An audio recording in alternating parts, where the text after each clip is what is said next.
Paige, what up, though? Mic check. Hold on, y'all. Let me do a mic check.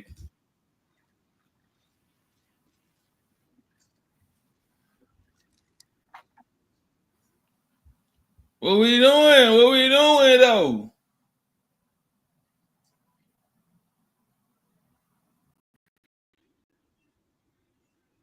Okay. All right, we in there. We in there. Shout out to everybody in the building. Hey, y'all know we Miami. We on them yachts and jet skis in Miami.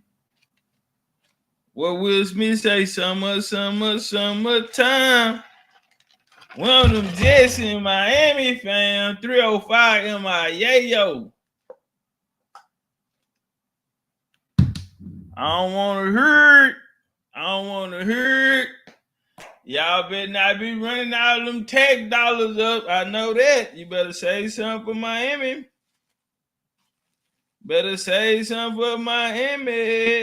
We gonna have registration. You know what? I hadn't talked to Teresa in a while. I need to get with her. I told Eb the other day, but Eb got a wedding in Georgia, I think. And if it's Georgia, it's probably not Georgia in America. Yeah, so she got a wedding, so I'm not even stressing her. I'm gonna call and get on Tree's nerves. How about that?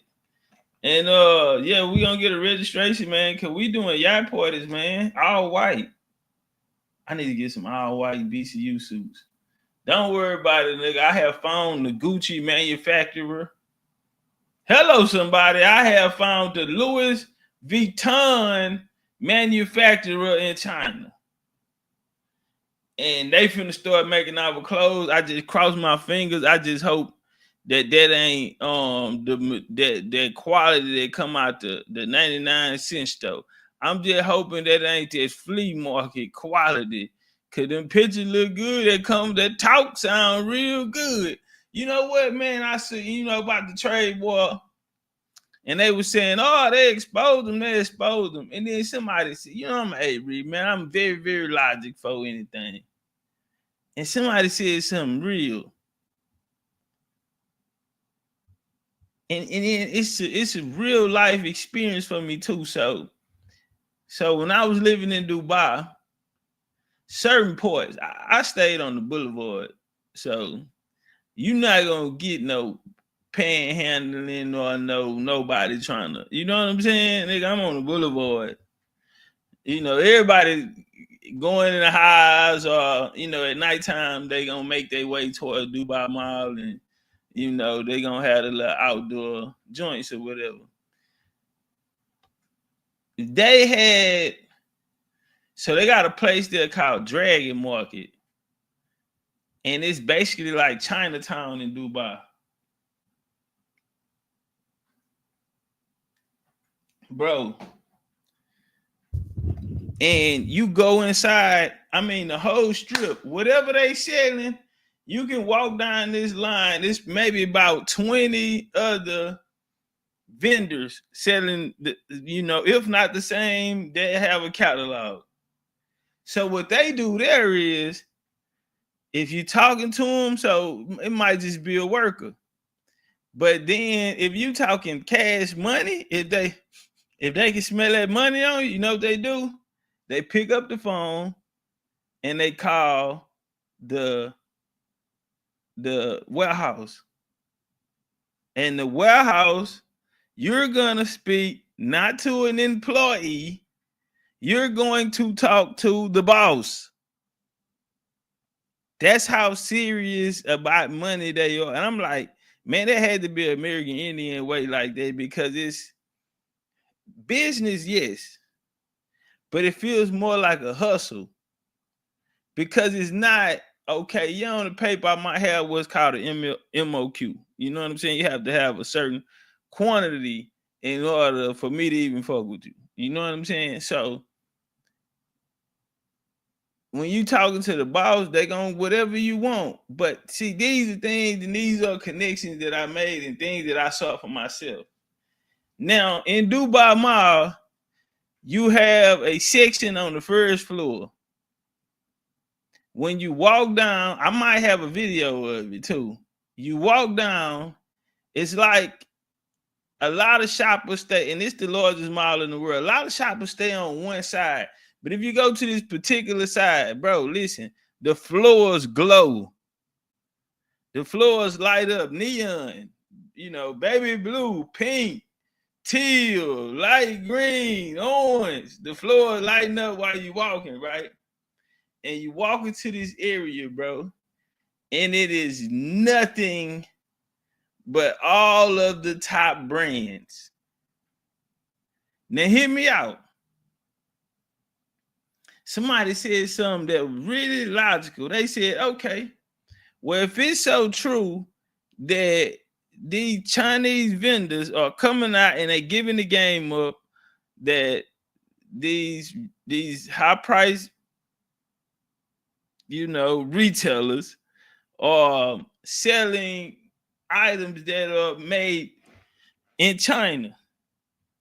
Then he turned around and said, well, there's a Louis Vuitton, a Gucci, so on and so forth in China. If that's the case, and the Chinese know this, why don't the Chinese shop with these people who they're saying making these bags for the low versus them actually going to the Louis Vuitton store? Like the Louis Vuitton and Gucci and all them, they would be put out of business by now, right?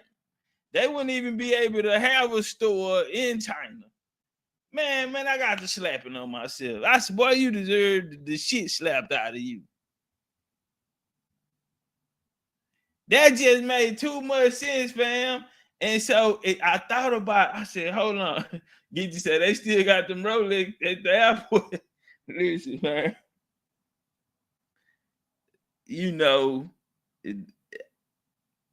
We vulnerable. We vulnerable at the time. We're a vulnerable race. You know what I'm saying? We're vulnerable people right now.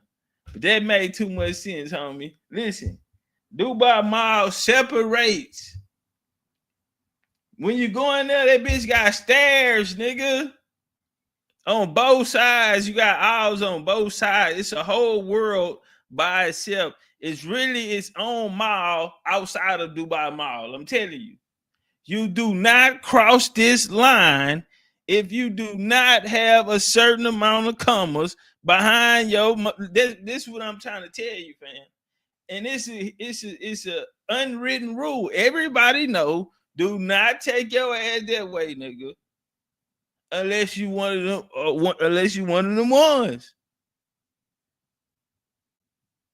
But see, they ain't gonna even sell the fake shit. If you in the marina or you in certain places, I used to be in Jumeirah Beach, shit like that. I go down to the marina, Blue Ocean, out that way. So you ain't really too much catch that. But it is areas where, yeah, they pumping. They got that dope. Why was it? Is it Morales? What I said, which I want? Gucci, Louis, Fendi, Prada. They had to stand there with all the fake bags and shit. That's the shit you gonna get that they promoting on TikTok. They trying to get off of it. $2 Nike. $2 whole seal of your feet gonna fall off them hoes. You gonna be walking and somebody gonna stop you. Ma'am, what happened? You left the whole sole of your goddamn shoe back there. And I think one of your toes in the motherfucker. No bullshit. I think you fucking around and amputated a toe fucking with them plastic ass Chinese $2 Nikes. Yeah, fam, we vulnerable. We vulnerable right now. We'll fuck on the first night. We vulnerable. Yeah, we are. We are vulnerable people, and I don't like it. Every Judah, I don't. Shalom. I do not like it, sis. We too vulnerable because boys, a lot of people really believe in this shit. Hey, you nigga, man, y'all ladies especially, why y'all ain't catch it? Y'all been in it. Y'all deal with them Chinese all the time. Y'all know the quality in the beauty mart.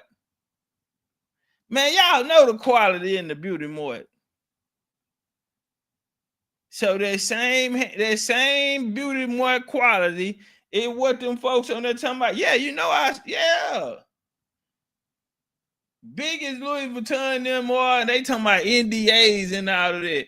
Nigga, if Puff Daddy make you sign an NDA to come to his party, why wouldn't you think Louis won't make the manufacturer warehouse sign the NDA? You can't talk, bitch. If I'm buying it from you, can't tell nobody. Now let me tell you this point. Is it true what they were saying? Yes. Now, can they really call out the vendor, or can the vendor really raise their hand and say, hey, fam, it's me. Come fuck with the kids. I got you. No, they can't. Because all the money Louis spending, all the money they making, they got a lot to spend. Stephon Marbury, basketball player, New York legend. They love him out there. You know where else they love him at? China. He played in the China League too, Chinese basketball league. And he came out and told everybody that people would laugh at people that wore his shoes. But he came out and told everybody back in the day that, who remember that? Stephon Marbury came out and told everybody the same warehouse that makes his shoes are the same manufacturers that make Michael Jordans. The only difference is he's not going to tax his people the way that Michael's contract with Nike is allowing them to. So they've been telling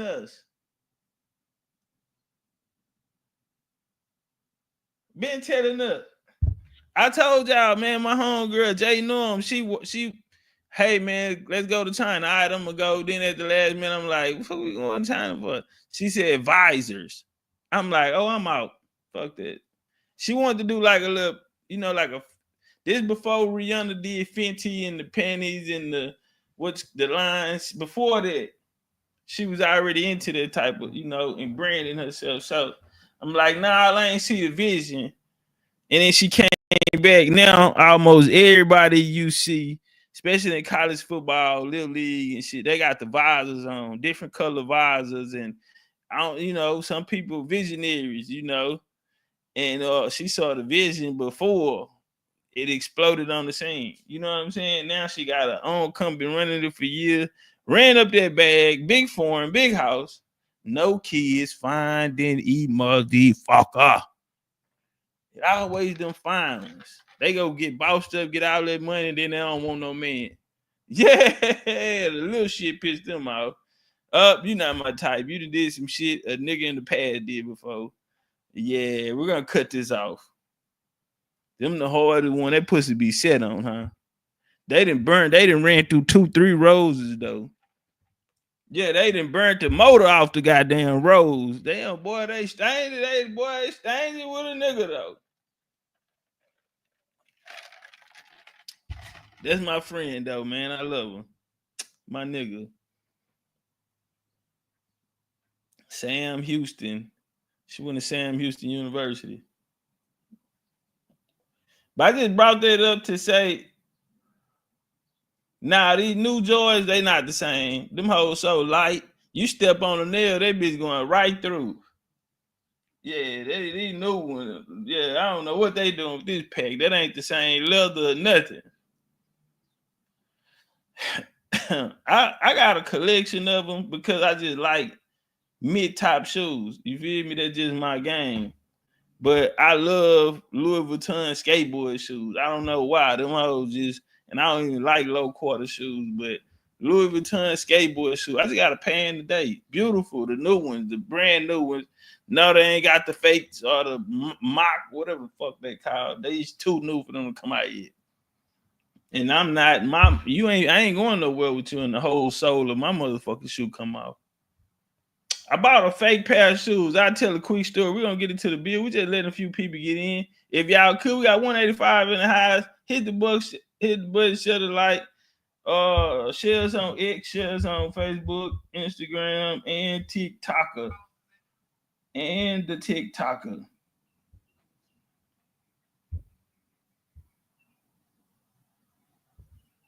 Yeah, sure, share us on the TikToker too. But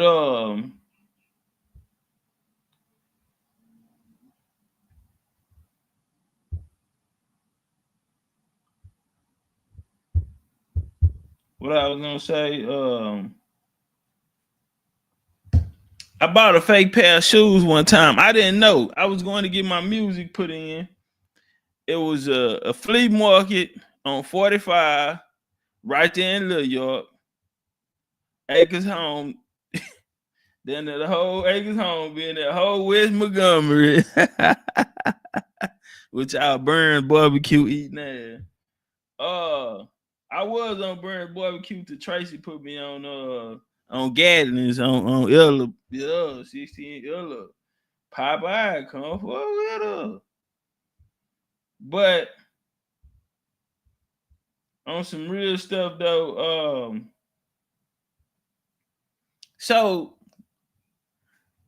my brother, I'm getting my music put in, so we walking the flea market.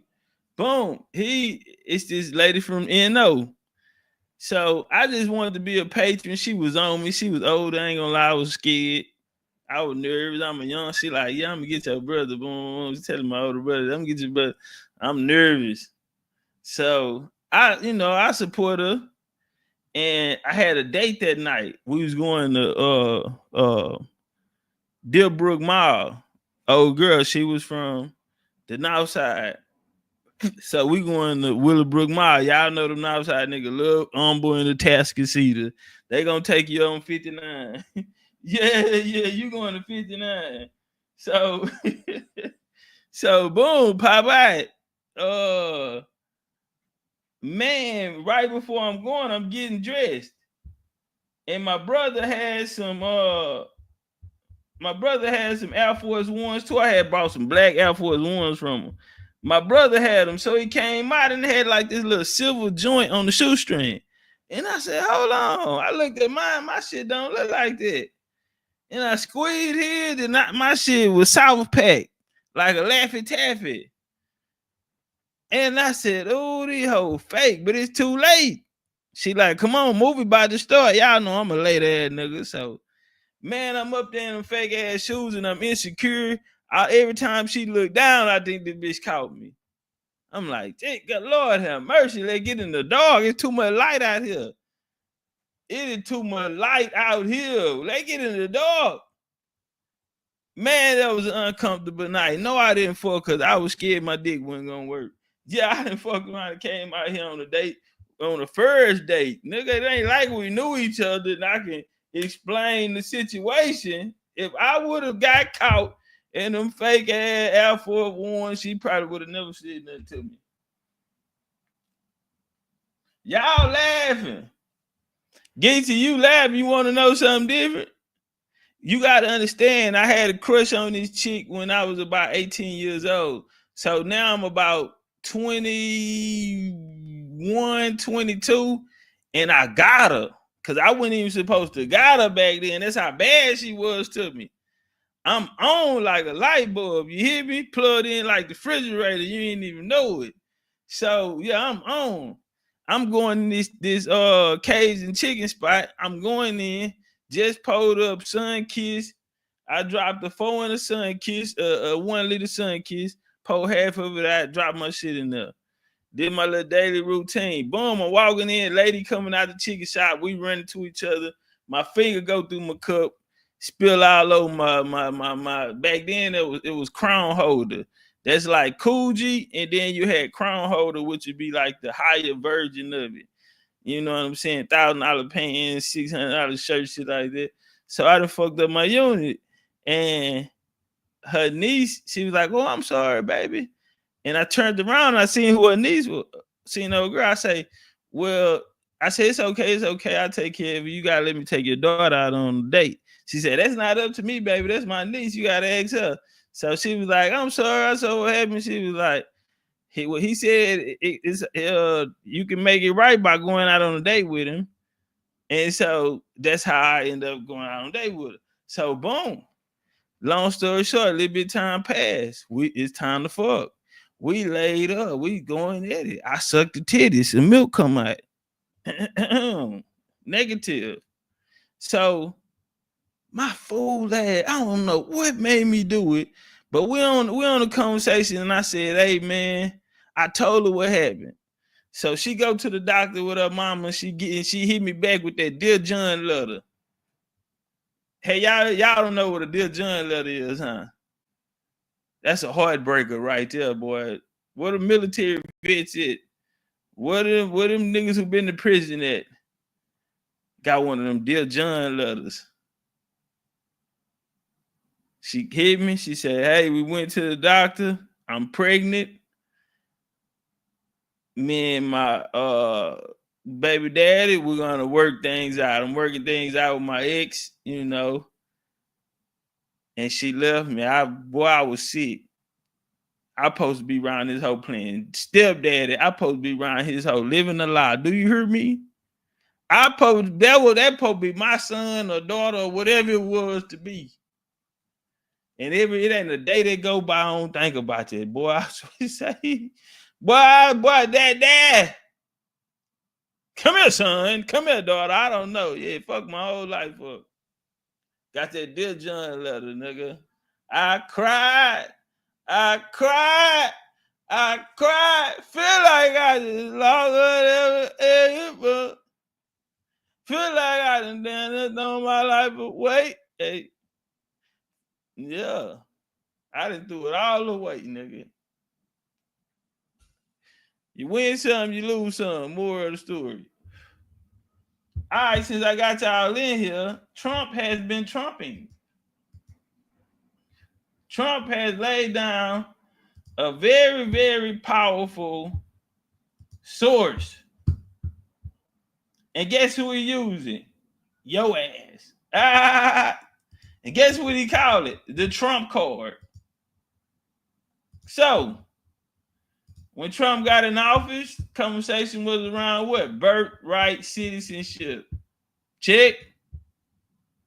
Birthright citizenship. That's what the conversation was around.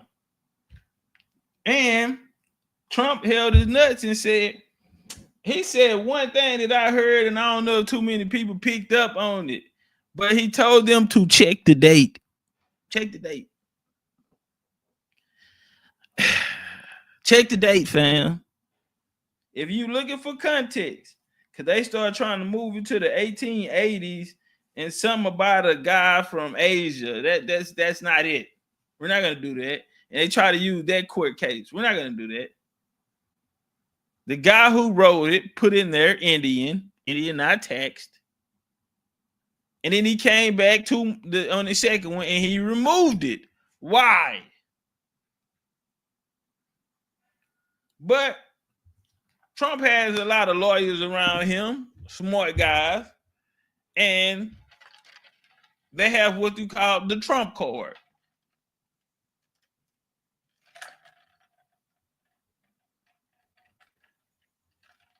You cannot win a war in this country without the niggas. Check. Amen. So again, Trump is using you as his primary source. Let's walk.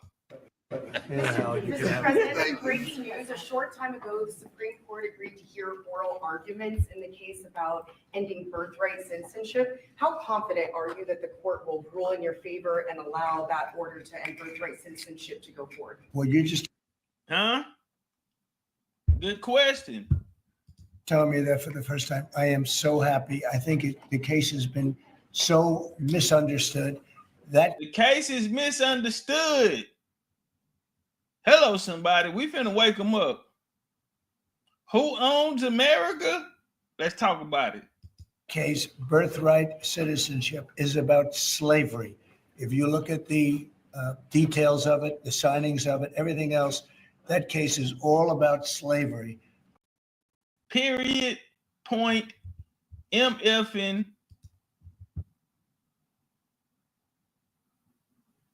Period. Hey, Moy, now I got that. Appreciate that love, fam. I got to go by and pick it up. But they text me and told me it came through. So appreciate you. Shoot me your address, nigga. Well, you know, if it's still in the rap, we'll swap it out. Oh, yeah, what Jesus say? We'll swap it out. Yeah. Oh, hit me, nigga. We got what you want, frames. What you want to watch? Yeah, nigga. Oh, nigga, you show love, we show love back. Dimples. Where you at, Dimples? I got some Egg Balloon Jaguar shades for you. You've been a #1 supporter and need you. I gotta get something for need you too. So yeah, man, appreciate y'all and y'all supporting everybody else. You did. Big Indian business. You know, I heard some people use big. I be hearing people say big Indian business a lot, man. They don't even know where it come from. OG Eric Watkins, my bad, OG. I gotta get your shit out. Martin said he want a platinum pack. All right, send me your you gotta make a profile. Make a profile on the site and send me your profile name and your email, and I got you, nigga. Easy work. And if you view it from that standpoint, people understand it. But for some reason, lawyers don't talk about it. The news doesn't talk about it. That's not about tourists coming in and touching a piece of sand and all of a sudden they're a citizenship. You know, they're a citizen. That is all about slavery. And even look. So see, this where they fuck themselves, because when they put the conversation of slavery in, they only talked about us. The conversation of the 4 million people at that time, as it stated, 4 million people in this country, and it excluded the illegals, the people who came in the coolie trade, the people who was coming on their own from other places. You don't get that this birthright citizenship ain't have nothing to do with them. And the instrument stated that. That's why Trump and them are so bold. But to see him come out and give so much credit, the case he's using you niggas to win his fight. Somebody said, is it the ancestors punching back, Chief? Hell, I don't know if I might. Because it's spiritual. The ancestors are back. They are here. Somebody said, we are ancestors. Can't get an amen. But all of them boots on the ground, stumping y'all feet, popping y'all fans, and the ancestors are here. They just overloaded us with the largest population of controlled immigration since before 1924 during the Ellis Island period, with 12 million YTs came here, and they turned around and fed us a story that 12 million slaves come from. So we know where they get the 12 million number from, right? The YTs that came. Check. They turned around and gave it to us. Try to swap it out. Y'all seen Eddie Murphy Trading Places? Stop. Oh, stop it. Stop it. I got a lecture with that picture called Trading Places. Talk about the Black European slave trade. Can't get an amen. Well, Trump sitting down on his punches. And he say it is for slaves, which it mentions the mother and the children. Mother and children. If you read the direct article, talk to him, Trump. Look at the dates on which it was signed. It was right at that era, right after the Civil War. And if you look at it that way, the case is an easy case to win. And I hope the lawyers. I'm done. He don't even have to say nothing else. He ain't got to say nothing else. If you look at it that way, like he said, if you look at it that way, homie, it's easy. So what he's showing y'all, we know the BCU, how to squabble up. He got footwork. He even can sit down on his punches. He got chronology. He got a date. He got a time frame. He identified his primaries, which is gonna be y'all ass. Then he put the time frame on it. He had created a case where this fits only one group of people. That 4 million that they talking about at the Civil War time. And it's in writing. We just don't know it. They created a second constitution. We just don't know it. What 607 Monk said, I swear to God on my mom, stop playing with me. I swear to God on my mom, stop playing with me. They created it. Then 1866, they came with the Treaty of 1866, which our ancestors wrote in it that no man can ever come and make a law to overchange this. I swear to God on my mama. And niggas still running around here talking about black FBA, salon, and all this other shit that ain't gonna help them. I swear to God on my mama. These niggas keeping us locked in the infirmary, man. I swear to God on my mama. On GD Blood, by Vice Lord, Crip, Rolling Crip, Neighborhood, Gangster Blood, Pyru, Peace Stone. Swear to God on my mama. That's what they doing.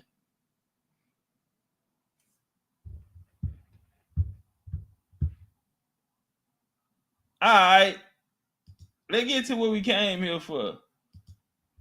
Cause you know, and like I said what I said about, you know, I'm done with the conversation between Sabir.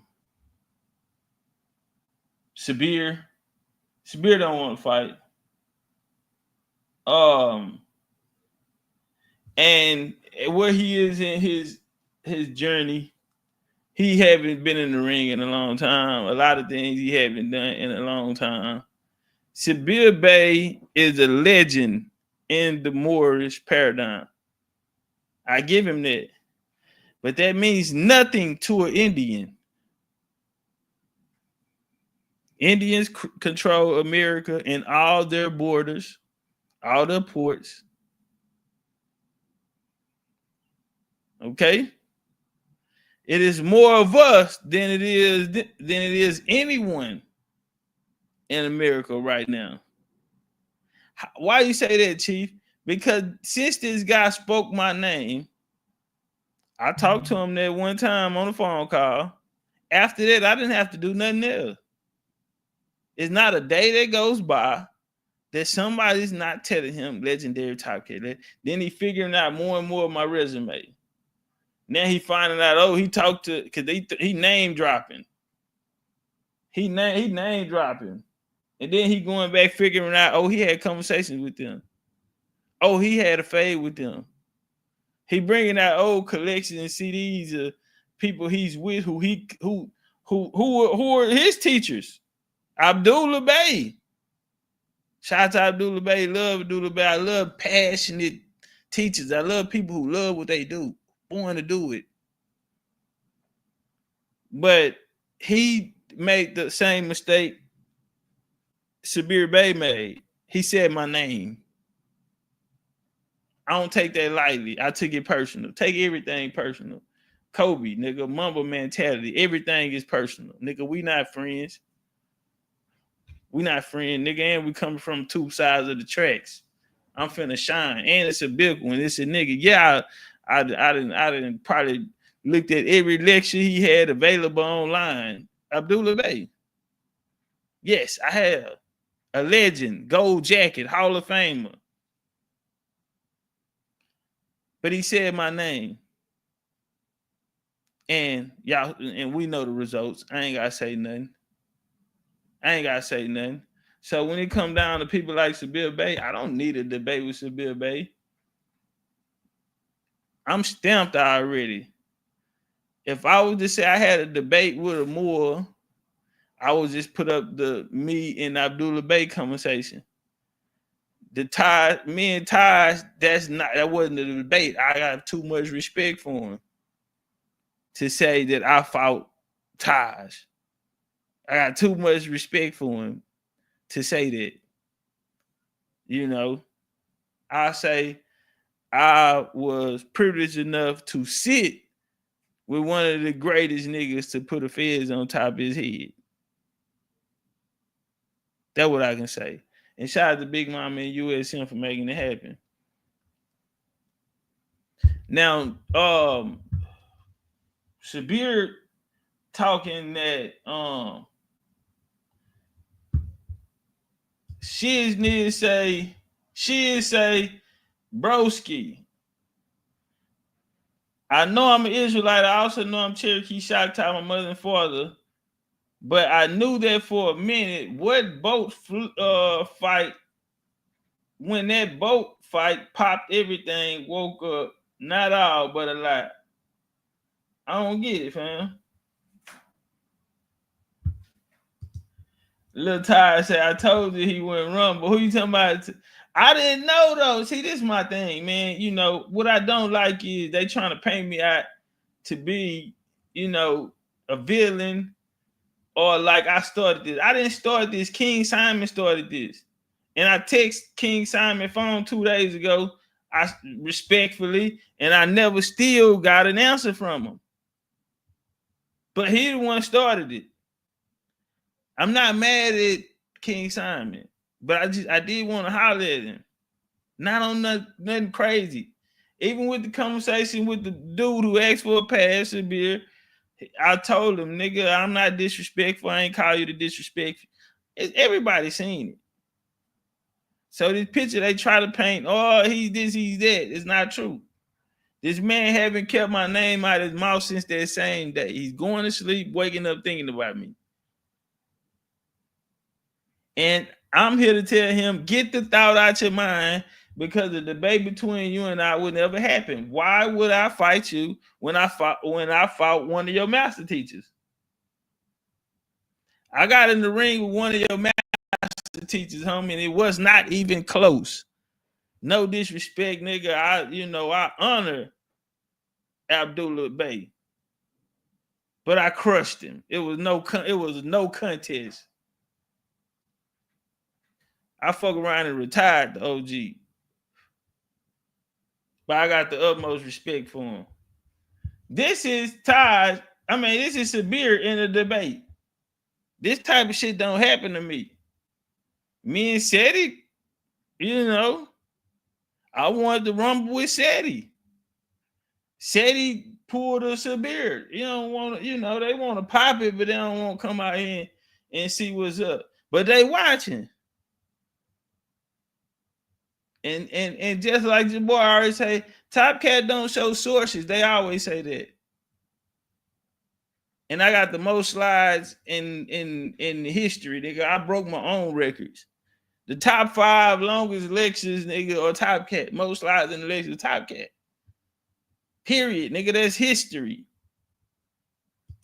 I define word. What I'm saying to you that so I don't tell my baby to go to Noah Webster's fictionary. Okay. Noah Webster was a racist. He was a slave trader, That's just right. like his daddy before him. Okay, we understand that, but we Okay, still have then. our children in their school system. The thing is that what I'm sharing with you, you have a mayor in Detroit. Yeah. You talk about all these brothers in these positions. You have a mayor, you're getting ready to have a so-called black president in a position that is not on none of these brothers' sides. And he's not for reparations. He's not for what else is this going on about the killing right in his hometown of Chicago. So you tell me Power stay on his head, Power Ton. Now, right now. Told you, ain't nothing changed. Okay, so Still a Holocaust. it's still a Holocaust. So we Stay on the on same his page. head. You know He's what I'm scared saying? of you, We're Power not Ton. disagreeing with each other. We on the same page. I agree with you. So, but they look like who? All of us in this room. Where did you originate from? Where did your peoples originate? Where did the grandmother- Moors originate? This ain't never happened to me, fam. And I done took probably over 1,000 fades. You gotta understand something, bro. Niggas, what do people know you for? What do they know me for? That's what you ask them. What do people know Topcatz for? I would want to ask them. That's a question I would want to ask. What do people know Topcatz for? A multitude of things, but one of them is putting belt to ass, nigga. This ain't never happened to me. My grandmother and my great-grandmother and my great-great-grandmother was born right here. Can I get an amen, y'all? So what is it? Where is this Moorish sign talk coming from? He just told y'all that he went back all the way. This nigga is gonna play Indian. So use the Aboriginal then, nigga.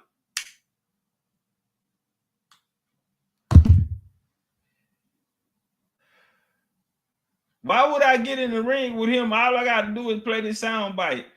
And he's done. You're done. Shout out to my dude, Gorilla Hebrew, man.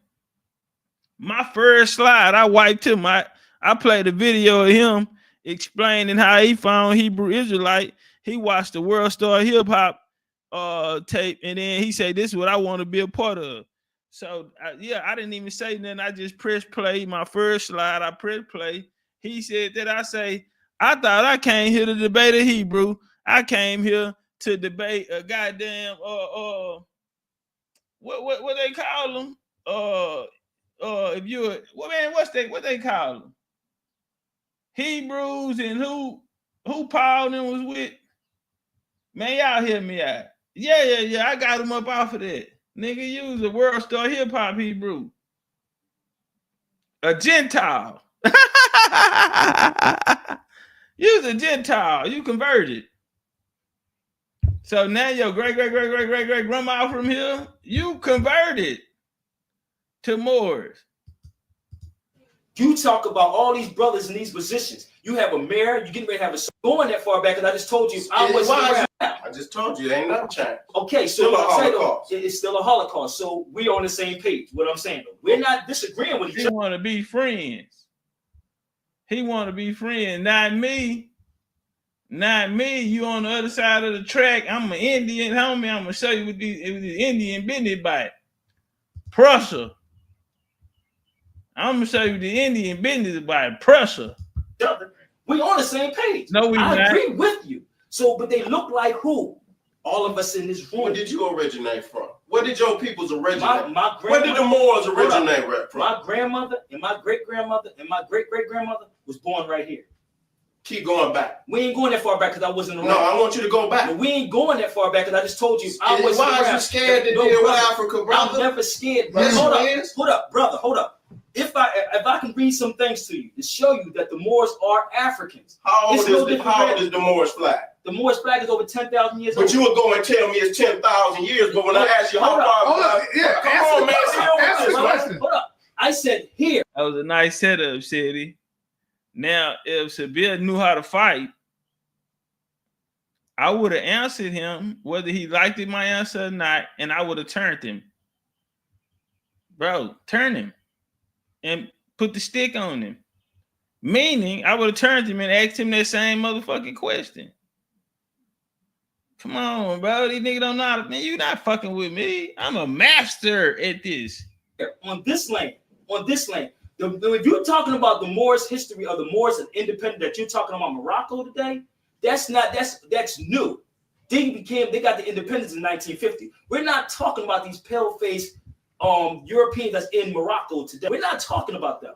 We're going back into the name which was called, the land was called the Amazigh, and the people was called the Imazigh. If you want to go that far back, we can talk about where civilization started at. It started where? North Africa. It started in North Africa. That's incorrect, man. Oh, it's incorrect? That's falsehood, man. That's falsehood beyond. Prove to me. Man, I can show you. I'm going to blow up on you, man. I think that right there is an atomic bomb. What you going to bring? Now, you understand what I'm saying? I mean, anybody that go to can you show me some more ancient that was built by the Moors greater than the pyramid? I'm going to read something. I don't want you to read because brother, you can read something too. I don't even go there. You getting ready to read something. You know what? I don't even need these books no more. Okay. I don't even need it. I'm gonna go straight from the top. Okay. Let me add on. Go ahead. Let me add on something. That is showing ring generalship.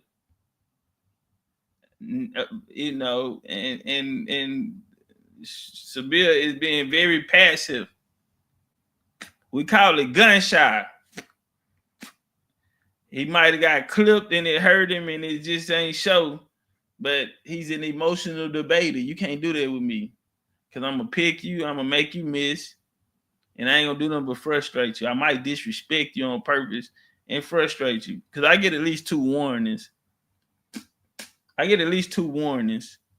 Me being who I am, I can get a respectful warning because I disrespect you and then apologize after of it.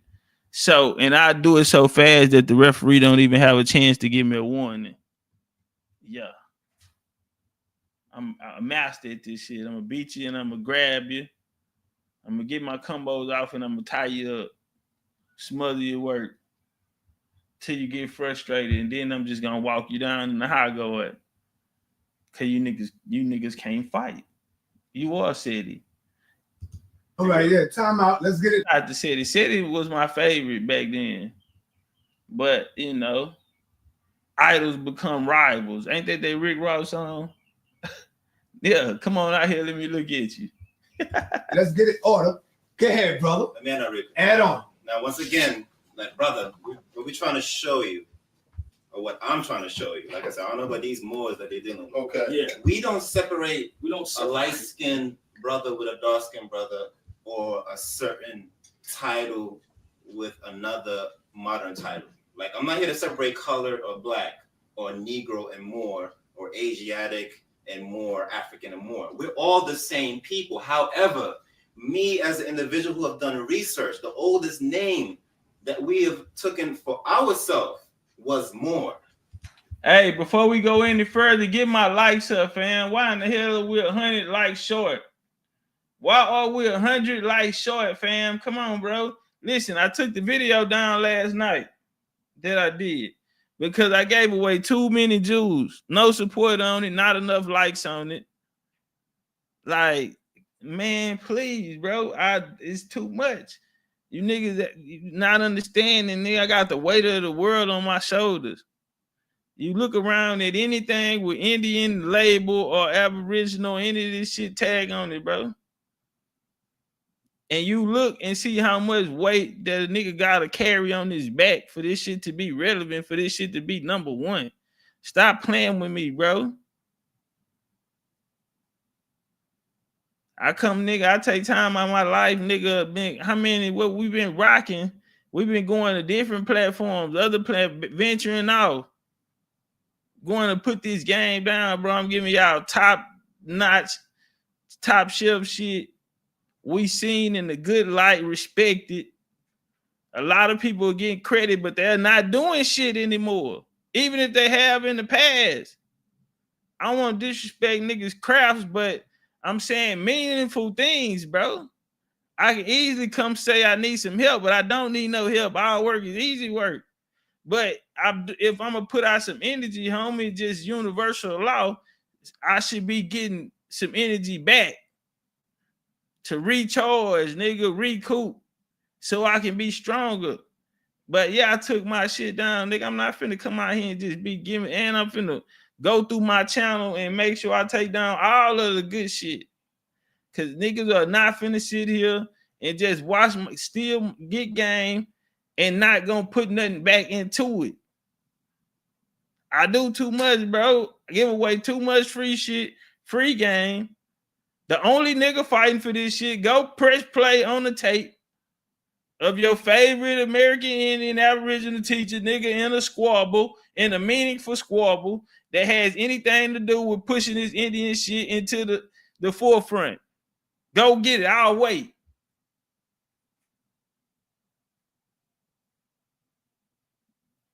Give me a name that outside of us niggas respect. I'll wait.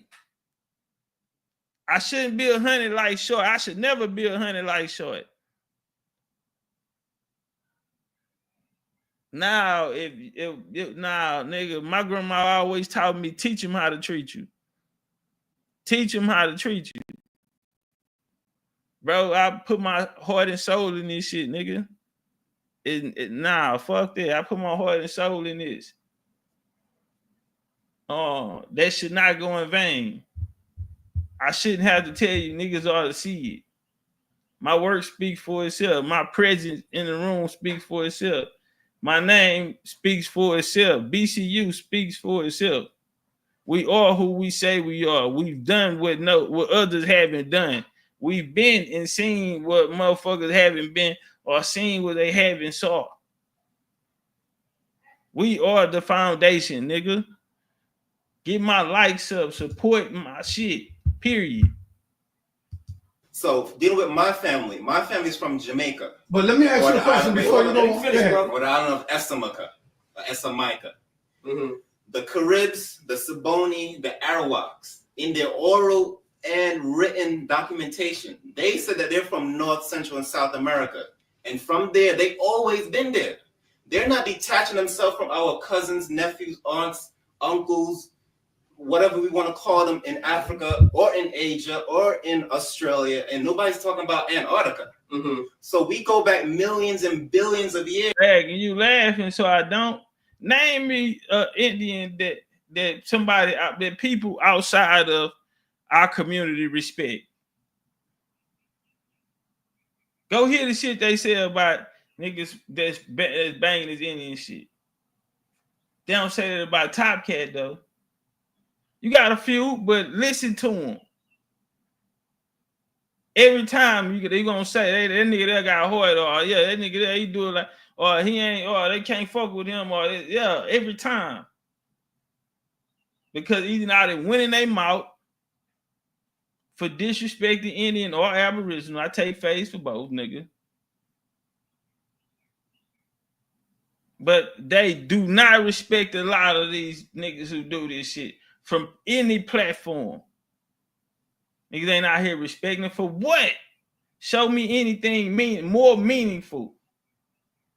Show me somebody who put it on the line harder than Topcat. Nigga, we're number one. And I'd be damned if a nigga come out here and say that ain't BCU ain't got nothing to do with it. So yeah, nigga got the weight of the world on his shoulders. That's why I'm hitting hard than a motherfucker, nigga. Cause I'm coming from the shoulders with him. But what happens that the Moors in the Caribbean was called West Indian, which means Western dark people. They was also called Maroons. So the thing that the brother Nubuju Ali brought forth was that the Moors are from northwestern and southwestern Africa. He means North America, Central and South America, and also Africa. We have to take it back to when the Atlantic Ocean wasn't called the Atlantic Ocean. There you go. It was called the Ethiopian Ocean. Exactly. So when you read in the Moorish 101 and Moorish 102, right, Ethiopian means to divide. That's what it means. Divide what though? It's dividing the continents and the hemisphere. He wasn't talking about a pigmentation. But you understand, optical meaning face. Ethiopia means burnt face. It does have nothing to do with meaning to divide. That's right. Understand that. So, but if you understand that, don't teach no damn falsehood to me, man. That's not come straight up. Hold on. Yes, my question. No problem. Listen to what I'm saying. I'm not talking about. The brother was not talking about skin. He was not talking about pigmentation. Yo, Morris broke it. Check it out, Morris. Right. Let's keep this shit real. Okay. When he said, what does Ethiopia mean? Okay. He said Ethiopia means something to divide. What did I just say? He didn't say something. Hold up, brother. Let me finish. I got to interject too. Brother, you gonna listen, man. So this is what I'm saying. Right.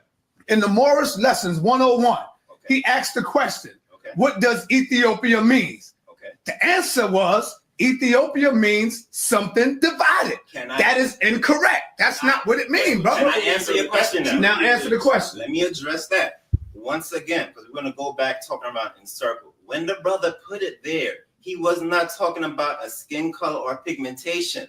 The people in Ethiopia didn't call themselves Ethiopia.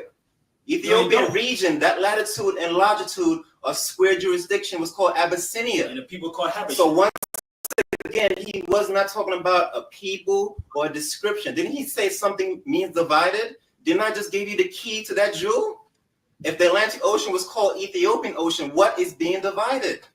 You could find old ancient maps where northern part of Africa. Why would you not? Nigga, source up. Source up. But I will take the Ethiopian joint. Brother had a super chat, asked me a question.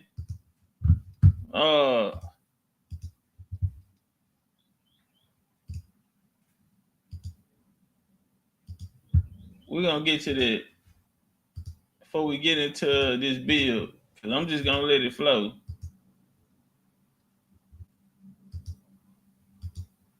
The brother said, Topcatz, I just want to inform you that there are people saying that the Mayans didn't exist, as well as ancient Greece, and Arabic was the first universal language. Any thoughts on that? Sources. I'll just ask for sources. If the Mayans didn't exist, then what the hell am I doing standing here? What are a lot of people in the Southeast region and Cuba, Florida, and Central America? What about them? We wouldn't be. Yeah, what are we doing here still? Come on, fam.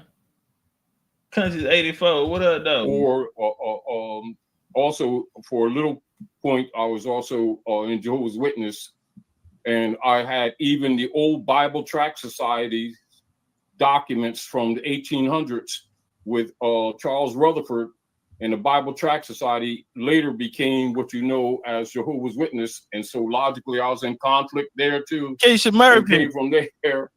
What's up? That's my Moorish sister, y'all. Temple, Tell my mama I actually said, around in hey. the Tell my early mama Pam I love early her. 80s.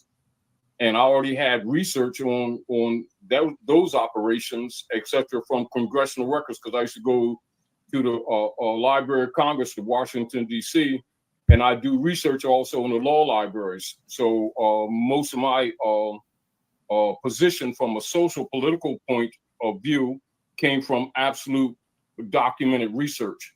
And then, of course, over the years, I also had the opportunity of dealing with people from other nation states who, because I always wrote, I started writing when I was around 11 or 12. I used to write poetry, actually, from when I was around 7 years old. Me and too, I used to share Taj. some of my poetry and stuff like that. And so by virtue Not that young, but about of me communicating with other people, people began to communicate with me, and I, started talking with people, from China, from Japan, from Ecuador, from Palestine, from Borikin, from the Tainos, etc. And so I have, by virtue of my writings and stuff like that, I've had the opportunity to talk to people from other nation states, and in the process of that, including when I was doing classes in at the theater in Harlem, even hybrid Europeans used to come to my class, and they would bring information because I was always blunt. I'd talk to them like I talk to anyone else. And what I discovered, even a lot of hybrid Europeans, when they know that you know real history and international law, they don't talk to you like that Black Negro race game. They talk to you intelligently on facts. And what I discovered is that a lot of the hybrids don't hate us. They're just in a political occupational position, and a lot of them will tell you the history when we don't start that old race card stupid stuff, marching and praying like fools on our own land, like we don't know what's up, and always asking them for something rather than commanding their obligations according to law, treaty, etc. And even though some of them get irritated with it, when they know that you're not dumb, they treat you differently. Well, listen, Taj, I want to go ahead on and allow the legendary Topcatz to introduce himself and tell us a little bit about him. And then we're going to sit back and let you two kings talk. I want you to, and we're not going to open our mouths and say anything. So, well, I would prefer, see, my position, let me be honest with you. Yes.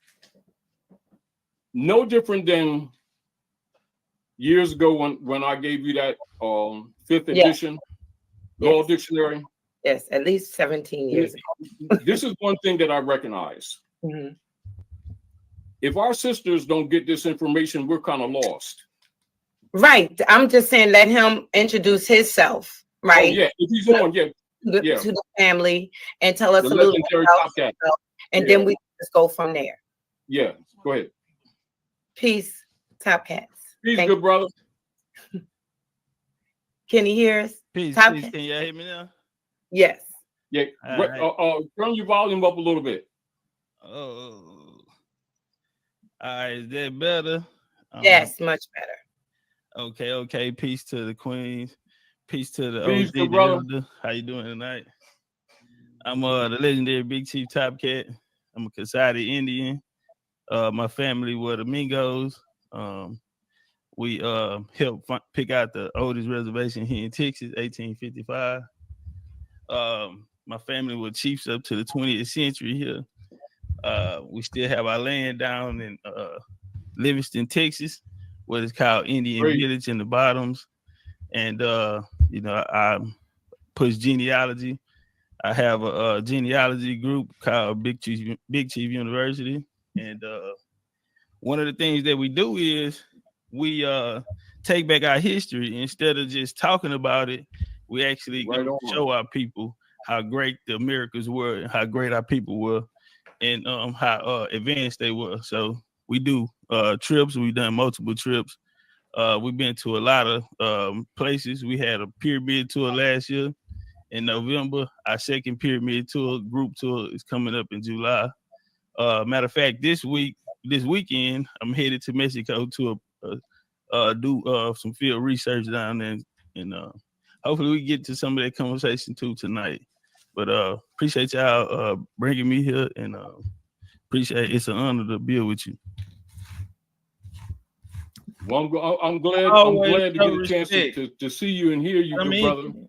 And a lot of our people need to understand how the hybrid Europeans have been stealing our people's lands for years and years, because most of all of our people, when we go to our grandmothers and our great grandmothers, and grandfathers, we discover our indigenous status and lost a lot of land and didn't really understand the politics behind it. You know what I mean? So I'm really grateful and honored to hear you're one of the few brothers and sisters that recognize that we are the people of the land, and you're making a claim or a governing or jurisdictional claim on your land, including the fact that you're being productive with it. And that's much appreciated. And because the sisters are here, and them lights over here, we want to present to them some of the things that are operative, because at the same time, when they begin to comprehend that we are the people of the land, using whatever methods that we have learned to make a reclamation and hold them to their obligations in relationship to our right of self-determination, outside of emotions, etc. I'm glad that we have the sisters on, because as you already know, the actual culture of our people here is a matriarchy.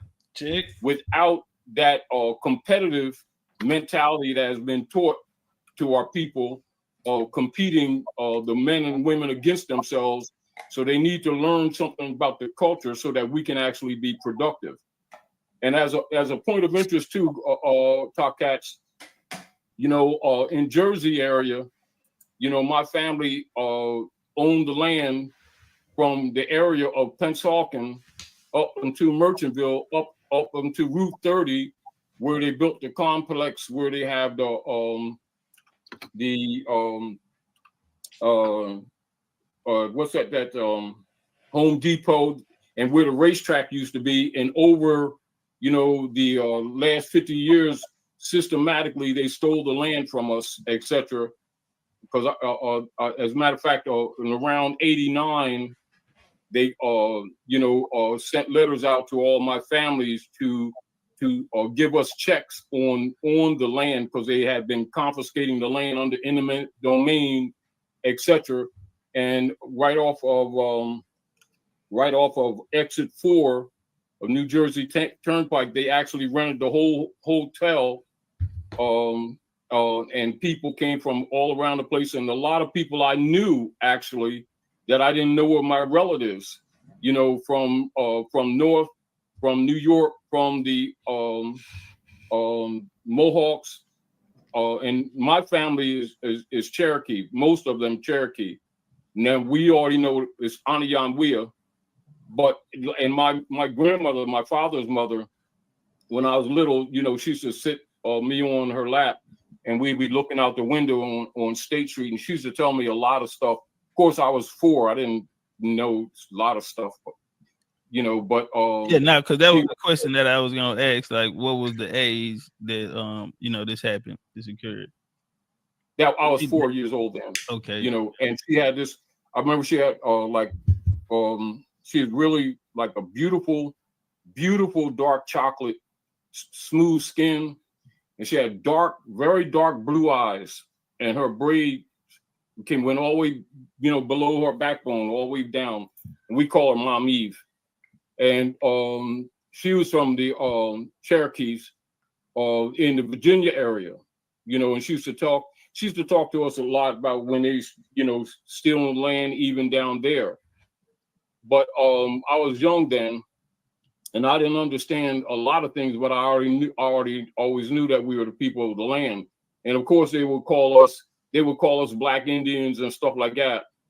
But then, of course, as I did research, and particularly going down to the congressional records and then looking into the House journals, then I discovered, you know, when they set up even later, which, you know, with the treaties, etc. So when I was doing research into the treaties in the congressional records, I found out that they had classified the so-called Indian treaties and the Moorish treaties were collected under the same subtitle. And then I did research into Article 3, Section 2, diversity in the enforcements of the treaties, etc. Is it you speaking about the state of Virginia or yeah, Virginia area, yeah. And as a matter of fact, the interesting thing too, that I found out, you know, later, that my Aunt Rose, which actually with my Uncle Rube, who owned the land up here in Jersey, up there near the Pennsauken area and the Cherry Hill area, all that area. I mean, acres and acres and acres. We should be wealthy, but you know, as usual, over the years they stole the land. And I still have the check that they gave me in '89. I never cashed it because I didn't go along with it. You know? But you know, most of our people think some of them be Indians and some of them are blacks and some of them people of color. And so I recognize that, you know, you can't argue with people who really don't understand what's going on. Right. And can I ask you a question? I apologize for breaking your wisdom. When you were coming up, what was your area that you came up in? In Camden area, Jersey, right across. No, the year. Meaning the year. I'm sorry. Yeah. That's in 50s, early 50s. Okay. Yeah. Was it a lot of people at that time who identified with having indigenous heritage? It's very common. You'd hear it more than you hear it now, actually. It was almost like taken for granted, but you didn't hear any conversations like we're having today politically about reclaiming or anything like that.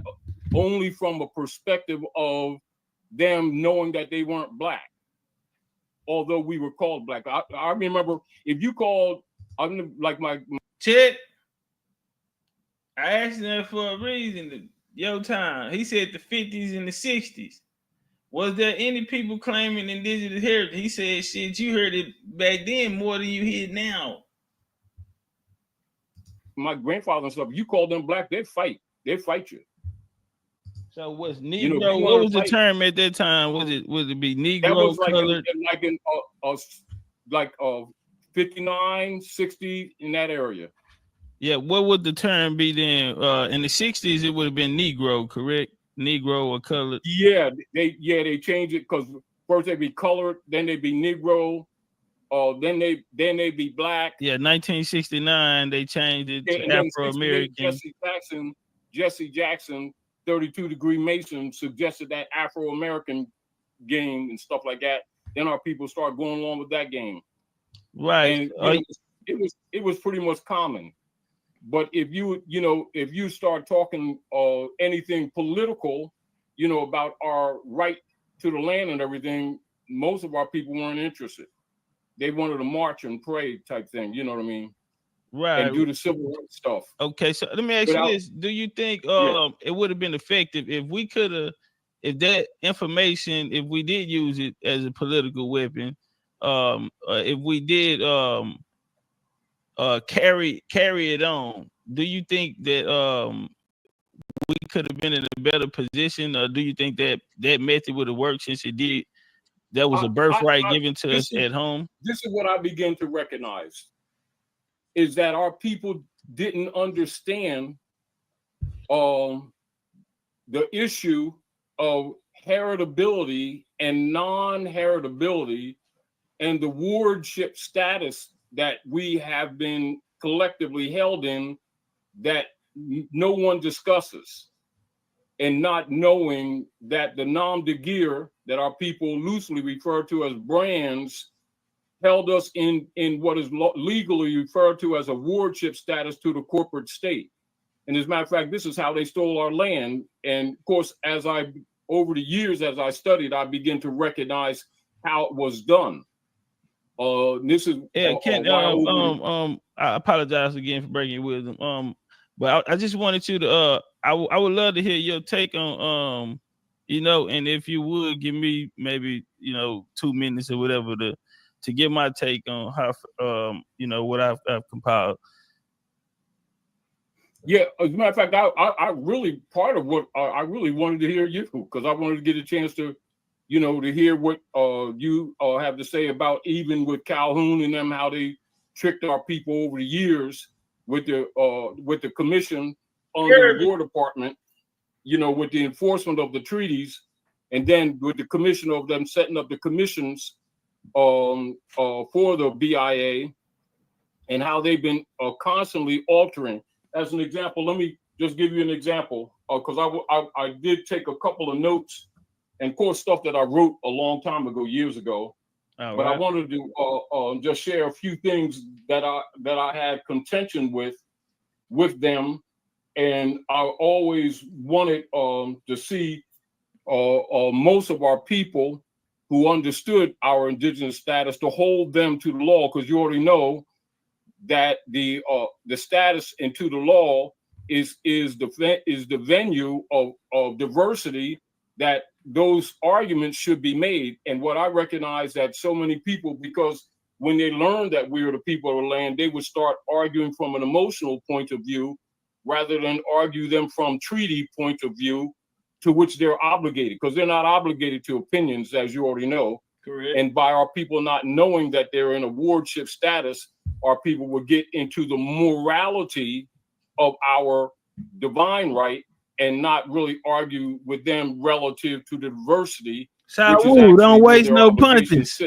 And it doesn't sit anywhere else. Don't waste no ammo. By people usually getting drawn into emotional responses, they would usually get into emotional arguments without being competent.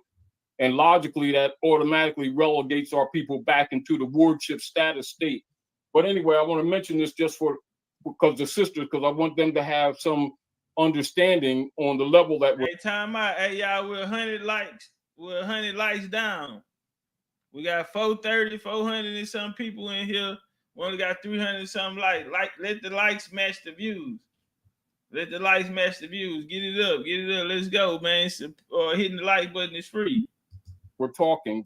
I don't want them to just be listening. I want them to have some background so that they too can help get this work done. But as you already know, the Continental, I'll just read some of the notes. Continental Congress governed Indian affairs during the first years of the United States. Now, you already know that was around 1775. And of course, that's when the corporation, they had been, because since, as you already know, later in 1871, this is when they've been promoting their private corporation. That's their incorporation papers. Their last incorporation was in 1925, which you already know. But you already know when they established taking over the trade routes and start taking over the East Coast and stuff like that. And they set up the committee of, at that time, Indian Affairs. And you know that was done under Benjamin Franklin, who was minister plenipotentiary with the Treaty of Peace and Friendship with the international trade that they had taken over of the Moors. And after they had defeated the Moors, logically, they took over, they came into the West in mass, although that's not their first entry. And of course, I apologize, OG, but just for clarity, they never honored any of the treaties. I apologize, OG, just for clarity. When you say that they took over the Moors, who were you referring to is taking over the Moors? We're talking about the international trade routes, mostly to the south, like to the islands, with the Caribs. Okay, and you say that that the Moors, the Caribs and the Tainos, right? Also the Yucatan, Galveston, New Orleans, which Houston and New Orleans have two of the largest, even them trade ports today. So and that area ran all the way to Cuba. So even through the Barbary Wars, the War 1812, the Seminole Wars 1816 to 48. I mean the 58. And that's when many of the tribes, even the Anansi, and many of the tribes of the north, even up in Canada, came down actually in that area to fight them, particularly when they was running off the Carolinas and Virginia area, and so they made that up. The Seminole Wars term, they made that up because actually that was a conglomeration of many tribes from all over the land that came down there to fight them. Right, correct. I agree. Yeah, that started after the 1763 Proclamation Act. The war, a war broke out. The Chief Pontiac led. You had Tecumseh and his brothers come down. Known in history as the Pan-Indian Alliance. A lot of them came down with a lot of British traders who were in Tennessee. But the people in Tennessee there was a Melungeon mixture there, and they were Iberian Moors and Sephardic Jews. These people will end up taking over the tribe. So one important person that I bring up is Gist. Gist, his grandson will go on to be called Sequoyah, the guy who get credit for writing the Cherokee Syllabary, which was actually a more ancient Phoenician language, but they gave it to him. It was Masonic play though. But this family were Iberian Moors. So I want to ask you, are the Moors from America, or did they come over to America and amalgamate with the American Indians? No, that's more or less contemporary reconstructed history. Moors is actually a short for Al-Moroccan, or meaning what we call American. Al-Moroccan means descendants of Moroccans or the Maghreb, and these are the Mandinka and Bantu tribes that crossed over when the cocoa plate shift took place, which they will write in history in geography. Hey, they get the likes up, YouTube. They get the likes up. Continental drift. And this when before the Atlantis was an ocean. This is when it was a river. And when they talk about the Great Superdevere, they'll talk about in the reconstructed Bible, which is really the Heliotext coming from the Septuaginta. They'll talk about the dividing of the land between Ham and Cush. And those of us who crossed over the river, they refer to as the Ibri. That's E-B-R-E-H-I, Ibri. And when those who do the research of the indigenous people here, or the first people here, they refer to them as Hebrew, which is incorrect because they think that's a identity of the people. No, that's an action. That's those of us who come across the river, and that would include many of the Bantu and Mandinka tribes, or what they would call Phoenici or Phoenicians, etc., that made up the different tribes. That would be Canaanites, Moabites, and Hittites mainly. And so you have them also when they took over Nefertiti's daughter's lands. That's Iberia. And this is, of course, after that, they start calling Iberia Europe. and this is what the takeover there. And when Boabdil ceded the Alhambra, particularly at that point, even though the trades were going on even before then, and that's when they came in mass militarily with a lot of traders. Okay, I'm sorry, OG. When you say they came in a lot of okay, let's start over. Just for clarity, I want to start it over, and maybe if I ask it this way, we have 370 watching right now. They all here to see you. But I want to ask this here. What is the origins of the Moors? Because we have a lot of definitions out here. When you talk about Moors, well, I think you sit on the throne for Moors. So I love to ask you, what are the origins of the Moors?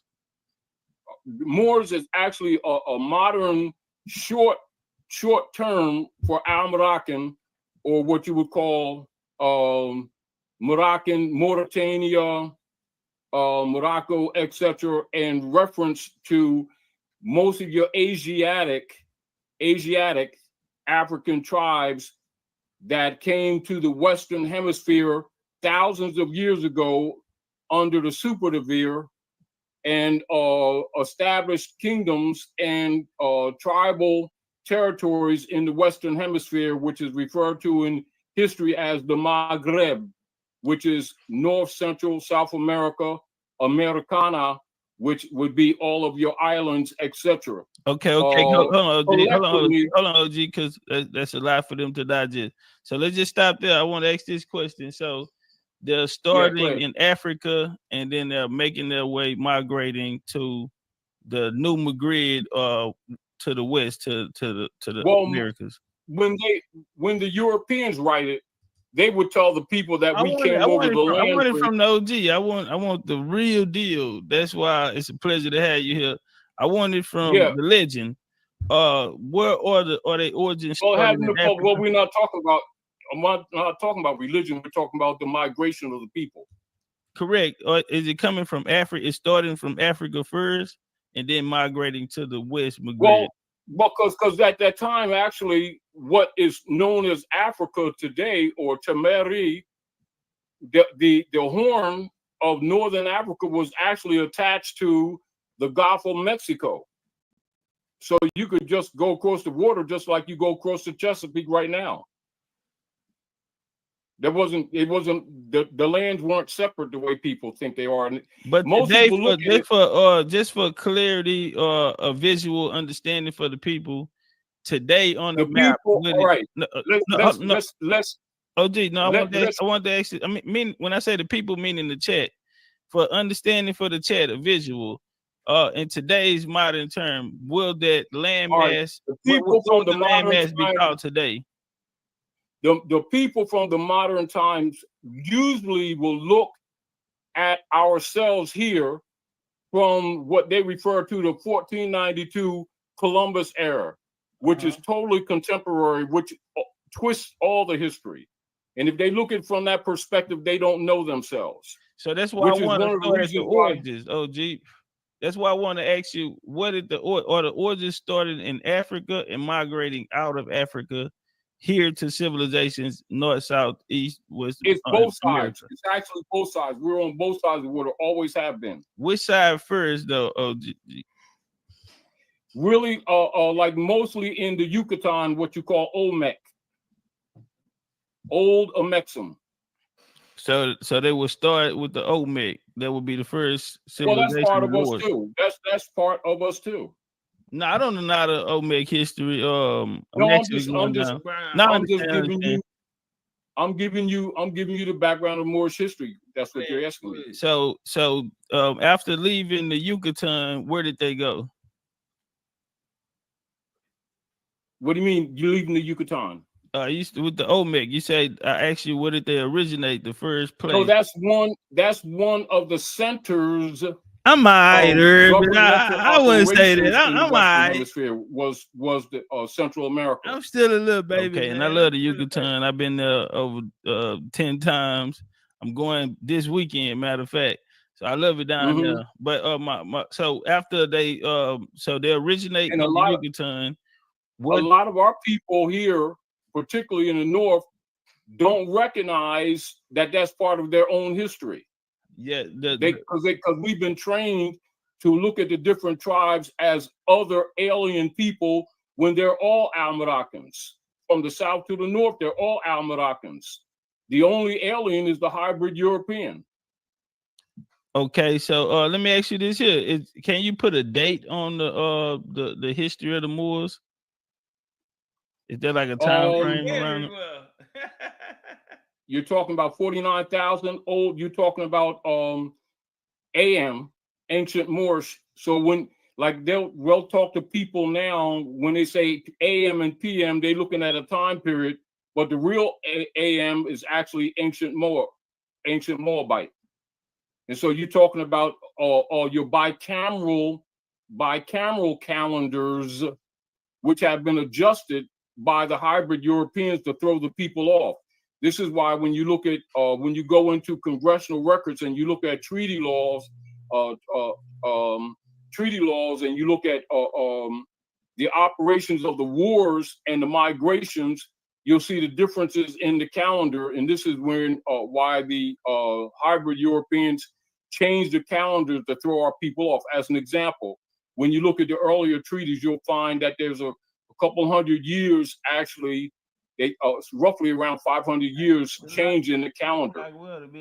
And so when you're talking to the people in general who have not been really educated in timekeeping or in bicameral calendar keeping, etc., their concepts are wrong because they keep measuring it by how Europeans talk about mostly the Columbus and Cortez area, and that's how they, or the conquistadors. Okay, That's how I want to get to that. I want to say that I had a list of questions.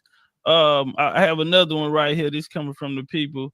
They asked, did the Moors rule a global empire? And if so, what were the territories? It was like when you hear the hybrid Europeans talking about the British Empire and they say the sun never rises or sets on the British Empire, meaning that they ruled on both sides of the world.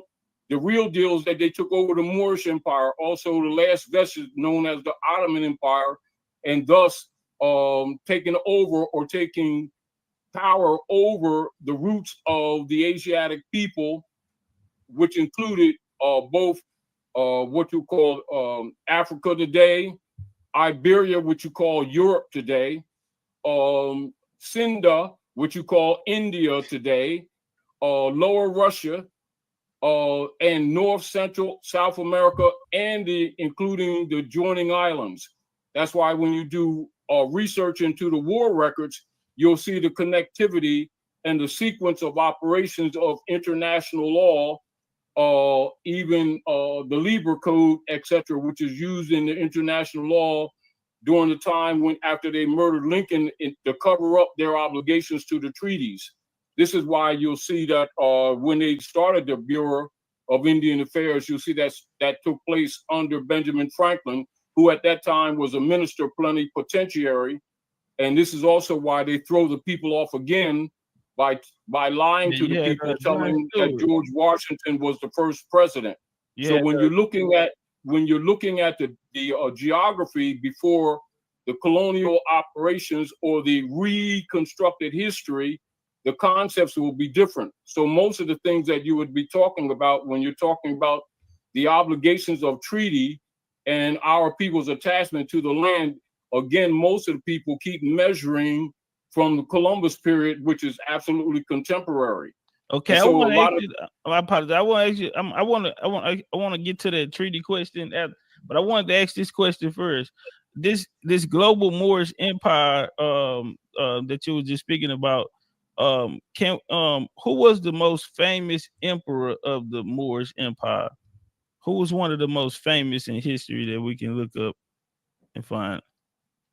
Well, when you go back to that, then you're talking essentially Egypt. Just like the background that you see as you see the background. What about in the Americas? What about the most famous Moorish emperor in the Americas? North, South, Central, or the island? Oh, you be talking Hammurabi. Hammurabi. What area was he from? Hammurabi Bay. That would be in Central America, and then also Aunt Hagar. What people? Tuyakas. Who were they people? The nation. What nation? The Tuyakas and Hammurabi. What you'll hear them talk about today, they'll say Hammurabi. And those are pretty much the economic systems that are used by scholars around the world, even to today. And Hammurabi was a man from what part of Central America? That was in the Yucatan. And what time period? I'm sorry, what time period this was? You're talking 49,000 area. Okay. And what other nations was around at that time? Most of the nations that exist today didn't exist then. So you mean like the Mayan, the Mayan, the Toltec, the Mashiach? They came after. Mayan, Aztec, they came after. But they're directly tied to Olmec too, just like we are. Okay, yeah, I see. We just migrated. So the Moors were the Olmec, and so the Mayans. That's true. Yes. So the Mayans were not Olmec. So since they came first, then the people, the Toltec, the Mayans, the Mashiach, all of them still part of them. A lot of them are still part of the Moorish tribes. Okay, that's okay. That leads me to my next question. Okay, so how does that tie them to being Moors if they came afterwards and they were already Moors? Is just short for Moabite. That's all. It's Moabite's ancient. Moor is just modern. So Moabite would come from the bloodline of Lot, correct? Yes, all of it. Yes. So Moors would be a bloodline. Yes. So it's not people usually when you mention Moors, the first thing they think about is the wars and religion and stuff like that. Which is the Peace and Friendship Treaty, right? It has nothing to do with what we're talking about. They never talk about it in the sense of people, individuals. They don't talk about it in the sense of bloodline and birthright. And that's one of my that's one of the things. So Moors do have a bloodline. Do those bloodlines? Let me for some of the people that are listening, let me just go to a child's dictionary, and those of you because of the work that you're doing, I know I'm assuming that most of the people that would be on this chat are at least minimally based in fundamental grade school etymology.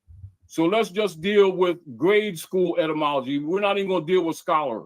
We're just going to deal with grade school etymology. Let me come at you with this. Yes, sir. Yes, sir. All right. Hey, y'all get the likes up. White. My bad. Turn up. See that? American Heritage Dictionary. Okay. All right. So you already know one of the nom de guerre that has been put on the indigenous people here is colored people and black people. You already know that, right? Yes, sir. Now we're saying that there are a lot of Moors around today who say they use the word Moor as a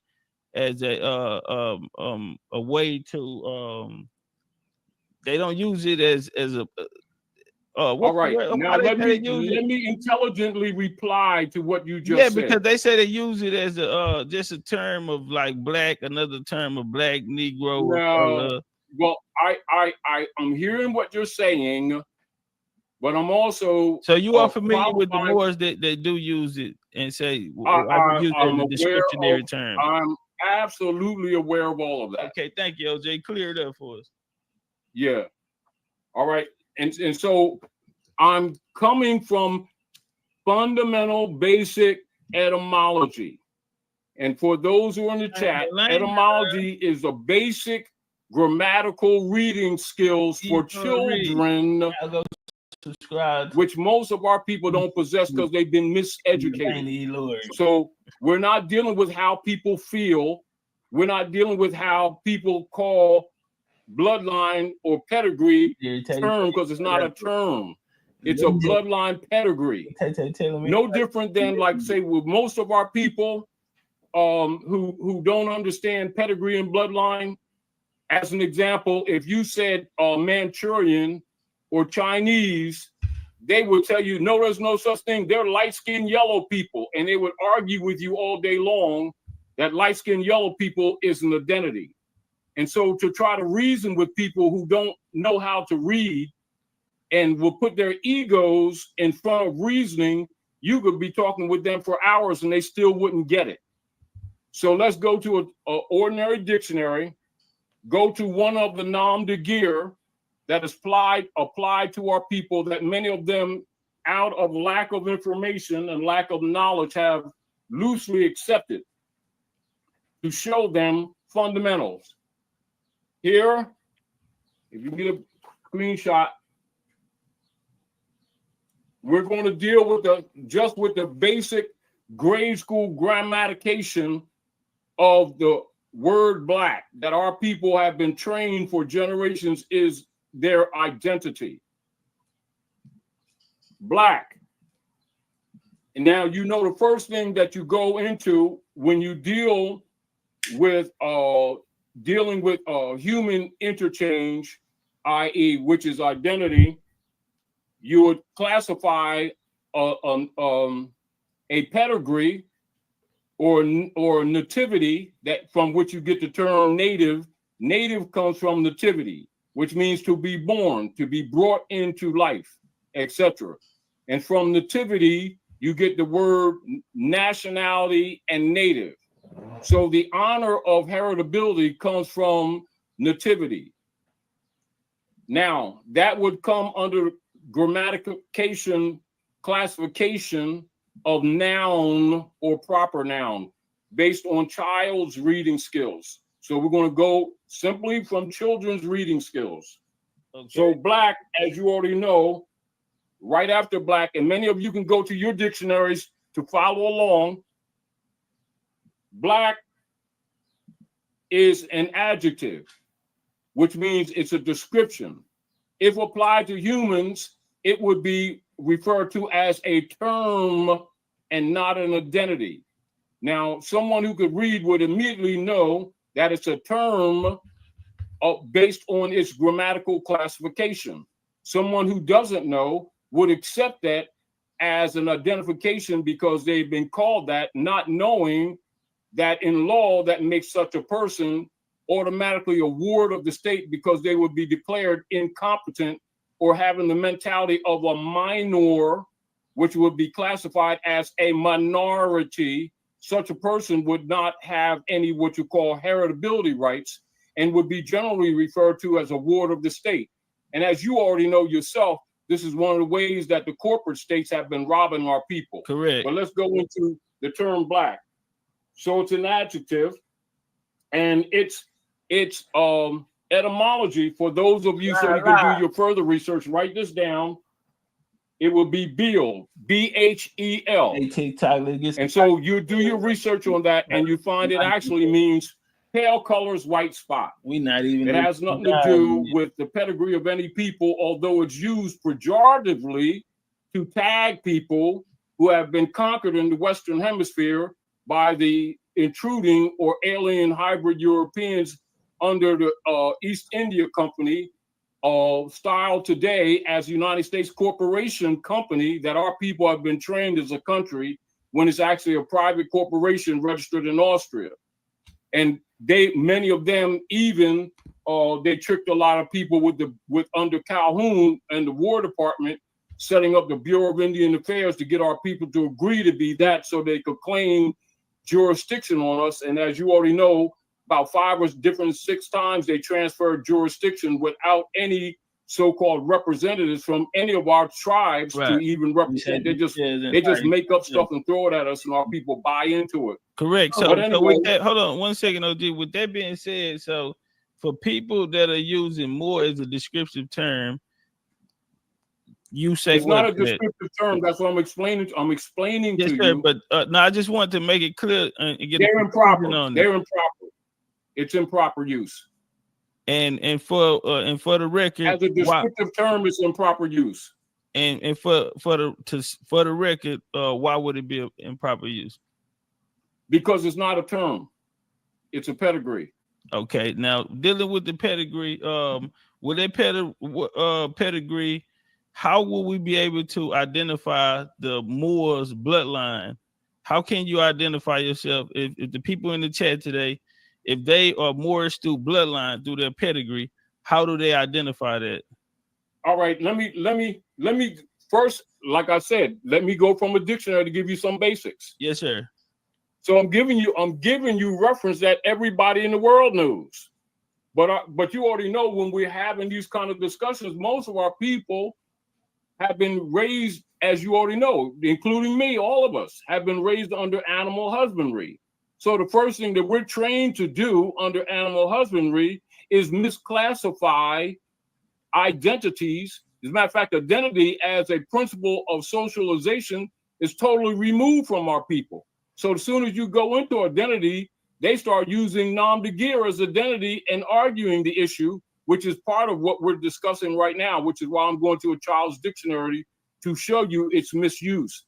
Then I'm going to go to a Webster dictionary of 1828 to show you again. And this is basic knowledge of people around the world. And the interesting thing is that our people here is the ones that don't know. But anyway, so let's go into black, and now you go into compound usage and morphology of the word. As you can see there, black or more. If y'all want to finish watching this, pull up to this. And this is why a lot of people keep saying that black means more. It doesn't. Yeah, you too. Okay, thank you for This is a compound. This is a compound word. Thank you for It's a clearing that up. compound word applied in sociology. Okay. Black plus more. Now they have a noun, as opposed to black, which is an adjective, and they have a noun, and it's offensive. And it's a dark-skinned person, especially a person, Northern Africa, blacks, all even case letters, which you already know means the nom de guerre or corporate entity, plus a of unknown origin, then they have more capitalized. Okay.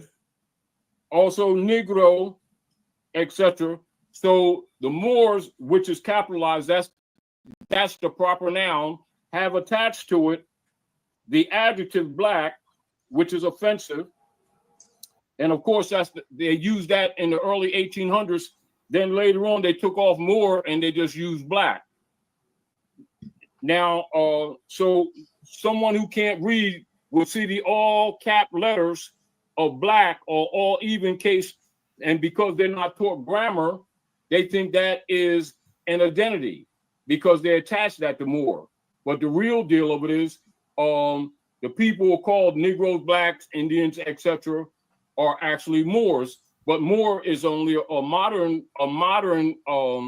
short for Moroccan or Mauritanian or Moroccan, etc. And that's the Aboriginal tribes collectively, not individually, but collectively, loosely referred to.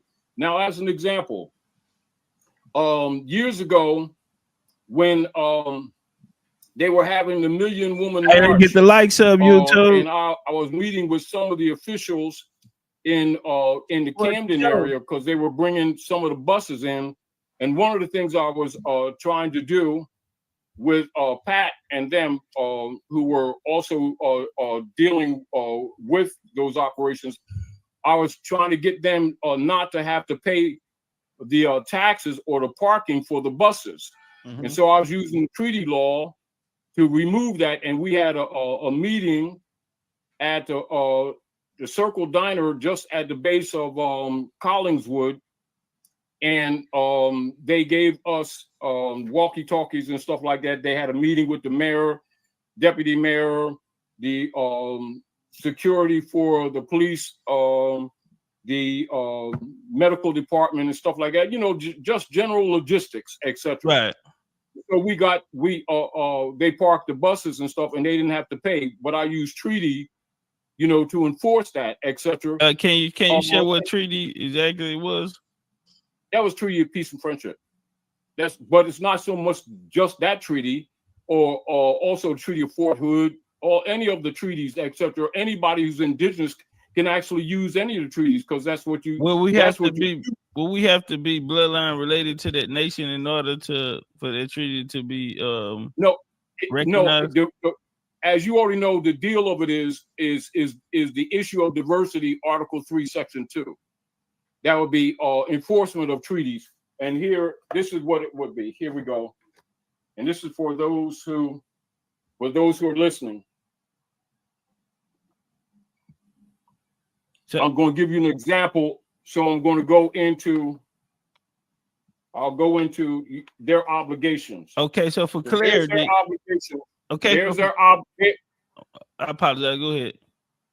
There's their obligations, which you already know.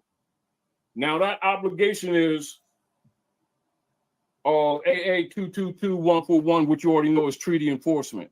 That would be Article 3, Section 2, diversity, Constitution for the United States in relationship to all treaty enforcement. Now that would be Title 20, for those of you who take notes so you can do research.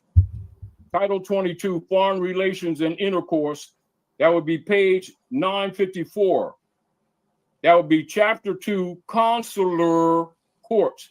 And as you already know, Topcatz, the consular venue is what all the chieftains would take in relationship to dealing with issues, even like your land, etc. If there was a controversy, if the corporate state operatives would be trying to make a claim on your land, you already know that your venue of counter argument will be in a consular venue.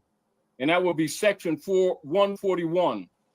And that would be judicial authority generally to carry into full effect the provisions of the treaties of the United States with certain foreign countries.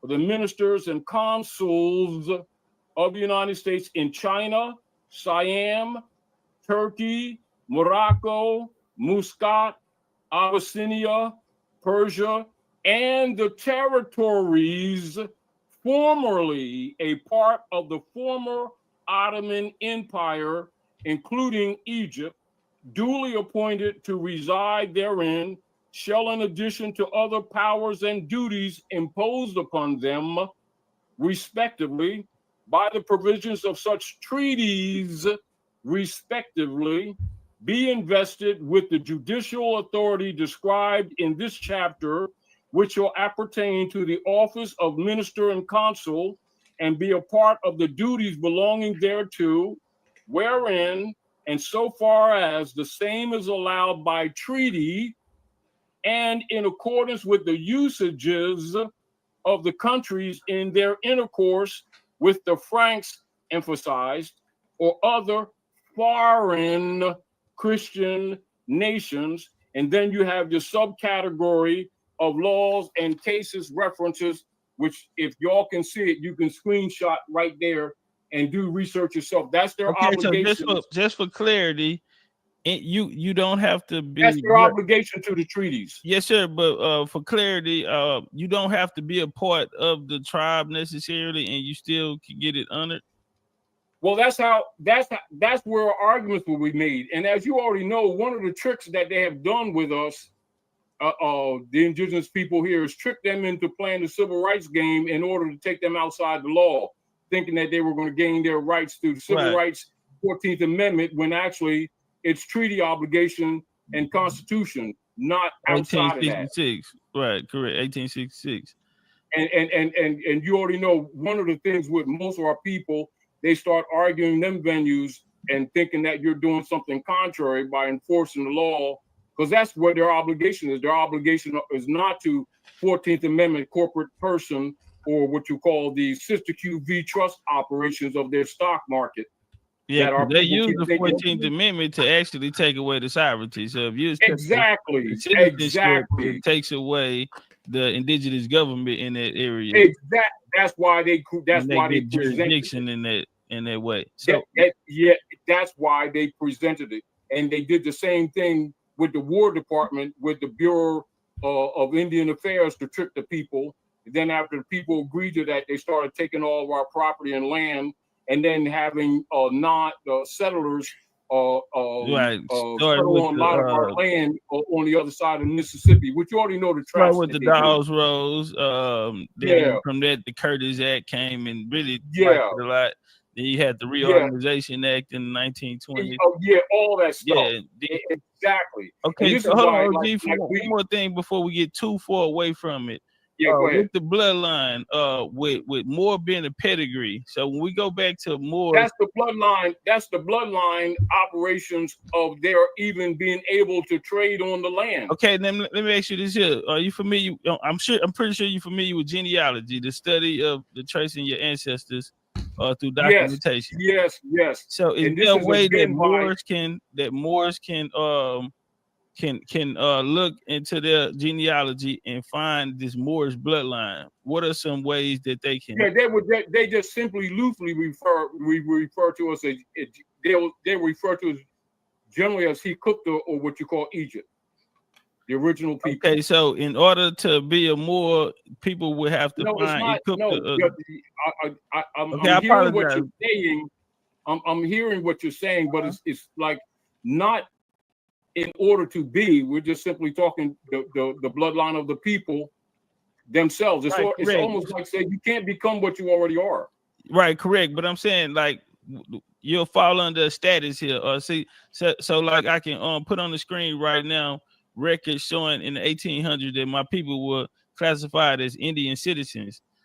So yeah, I know that. So I'm able to trace that through genealogy and my family lineage. So I'm asking, what is the way for more to identify? I'm aware of that. Yes, sir. I'm aware of that. Okay, no problem.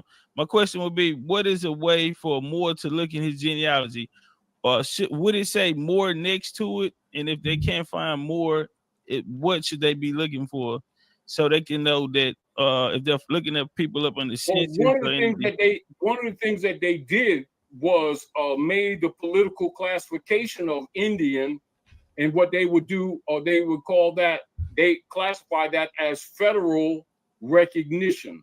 And of course, you already know every couple of years they would change it in order to not hold obligation, because they've never honored, even though they some of our people can use that for what you call limited recognition, which most of our people here on this side have done. You know, that's not new. That's not new news. But as you already know, that they have never really honored it, and it's again one of the things that some of the they didn't honor the treaties at all, right? They've never honored any of them. And one of the things that the Manchurians had done in around 54, and as you already know, when Dwight Eisenhower shut down the consular venue so that our people would not have a proper venue for arguing restoration of the land, they relinquished jurisdiction, but yet they still remained on the land and didn't start decolonizing. And as you already know, with international law, they were supposed to officially start the decolonization around 1960. 1960, right? Well, yeah, which all they did was put the ponds in order, because really, this is why 24th, 1897, when they had the African Association, which was to counter the scramble of Africa. Once they start organizing out of that, 1919, Joel Springham, they're gonna fund Booker T and they're gonna all that kind of crap. Not Booker T. I'm sorry, they're gonna fight W. Du Bois, and they're gonna send him over to Paris.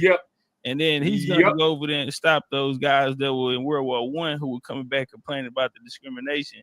He blocked that, and Carnegie and a lot of J.P. Morgan, a lot of these guys funded him going there. He came back and established the Pan-African Congress with the money of these small hats. Let me ask you a question, OG.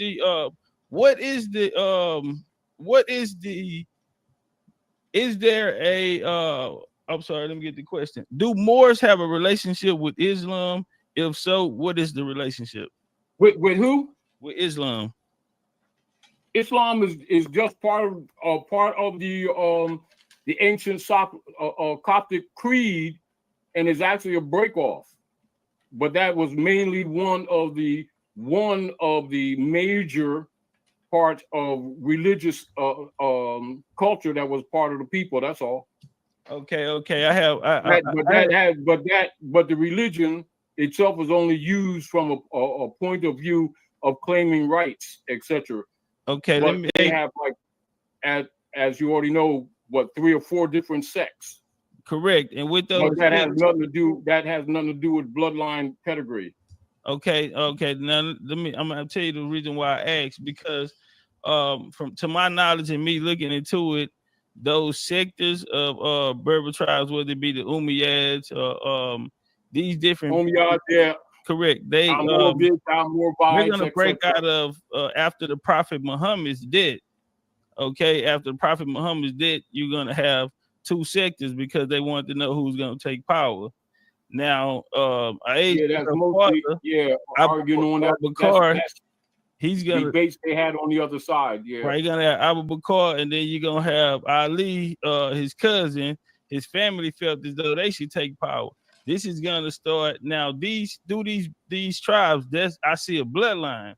And so was the Prophet Muhammad attached to Moors? Because when we see the rise of the Moors take place, the reason why I ask is because when we see the rise of the Moors take place, it's the same exact time of the early spread of Islam. So 632 through 750 AD, you're gonna have the expansion of the Umayyad Caliphate. You're gonna have the expansion of the Rashidun Caliphate.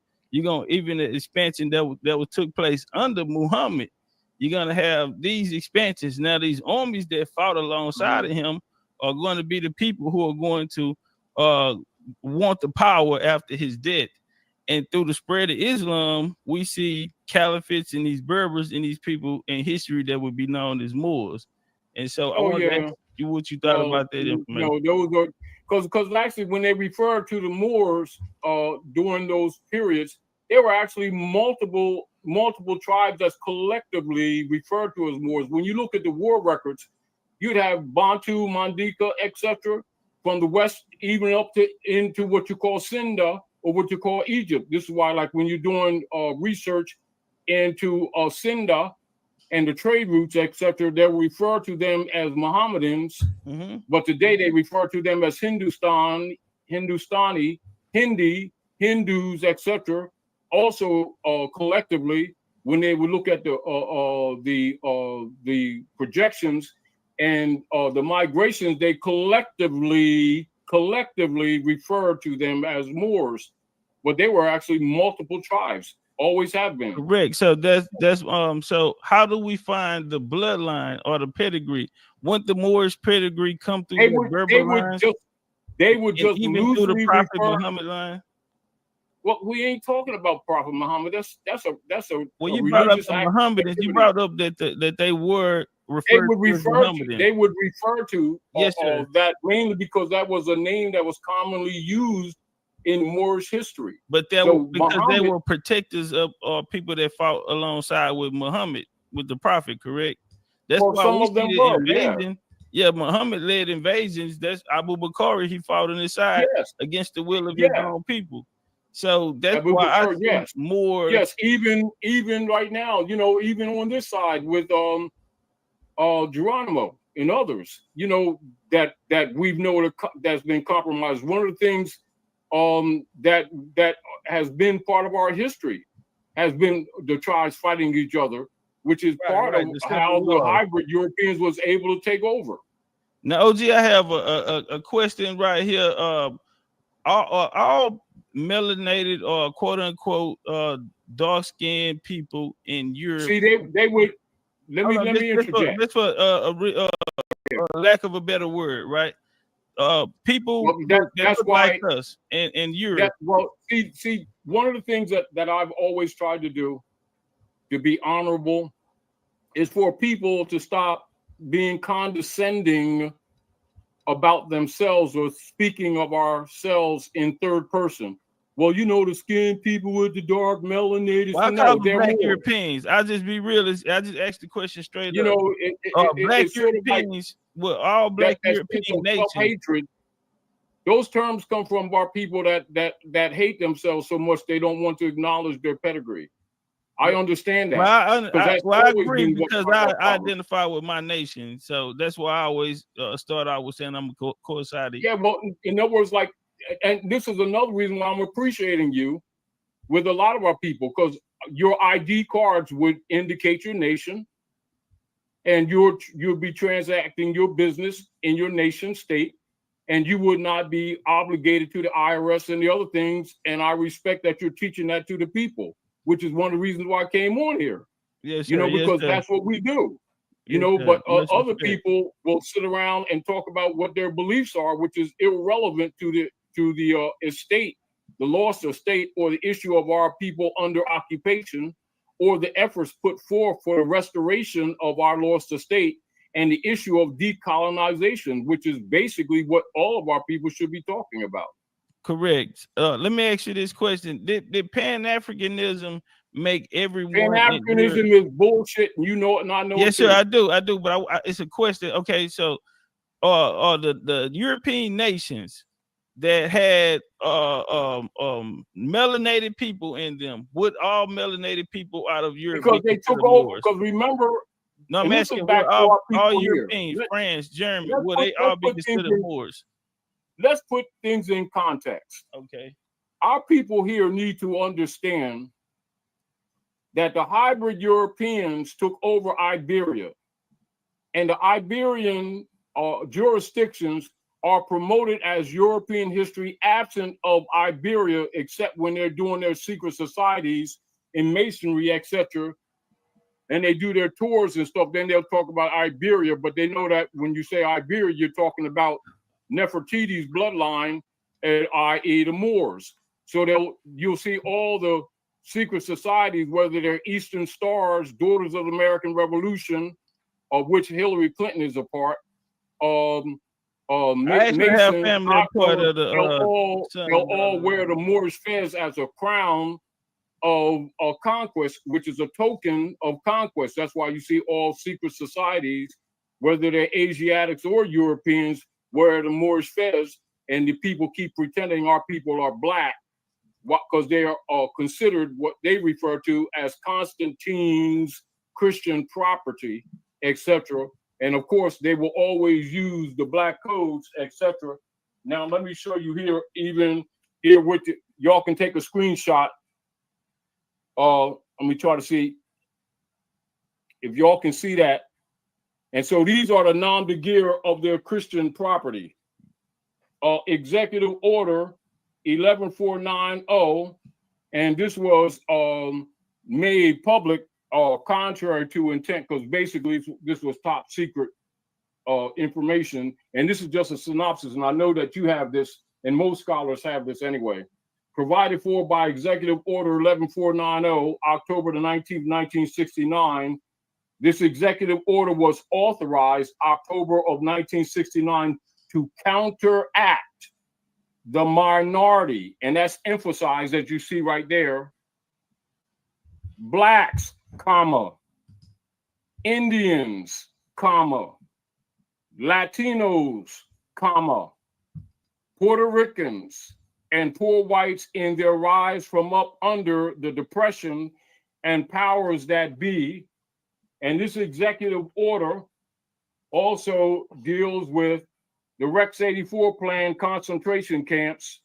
Executive Order 11490 expanded top secret silent weapons for quiet wars introductory programming manual. Yeah, I learned that from you. Technical manual TM-SW 7905.1.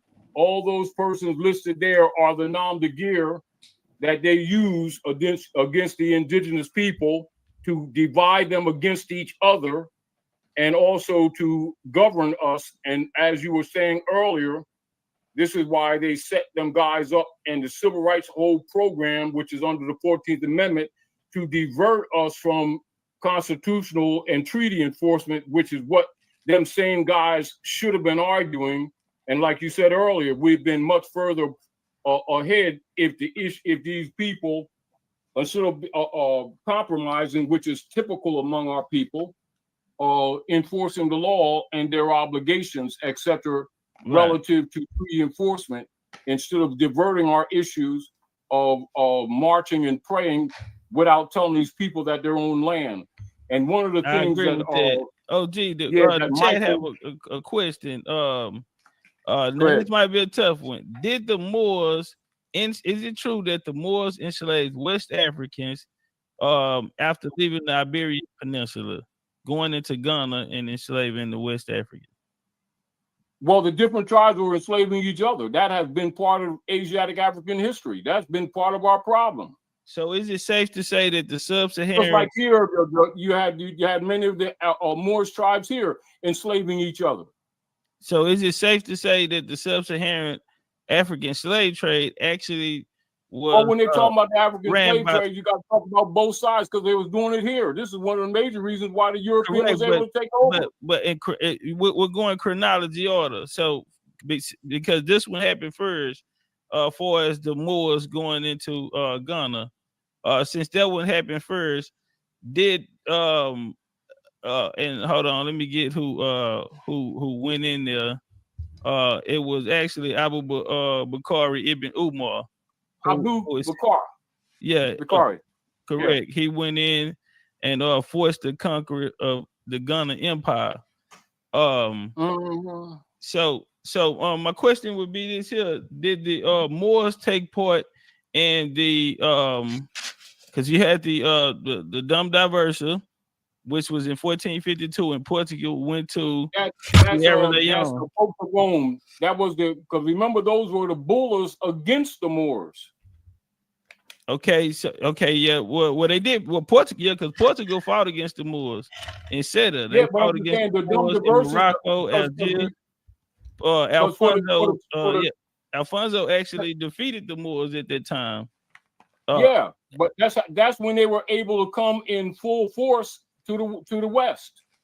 Okay, so when they got to Sierra Leone, what shocked me was that the people in charge in Sierra Leone, that the Portugal got the Dom Diversa, when they got there, those people were actually Moors who had trade commerce with the Iberia. They were mixed just like they used the tribes here. Everybody around the world knows that under the Indian tag, they used them to break the codes to fight the wars against in Europe. Right, it was a domestic Indian trade here. Indian tribes here. Correct, Indian tribes here enslaved other Indian tribes here. Now, I want to say this is what we need to do. We need to get our people to come back into their right estate and stop, playing victim and like as if we were stagnant. Now tell them again. Tell them one more time about that victim. I hate that victimhood. Tell them one. Yeah, because we keep playing. Our people keep playing victim here.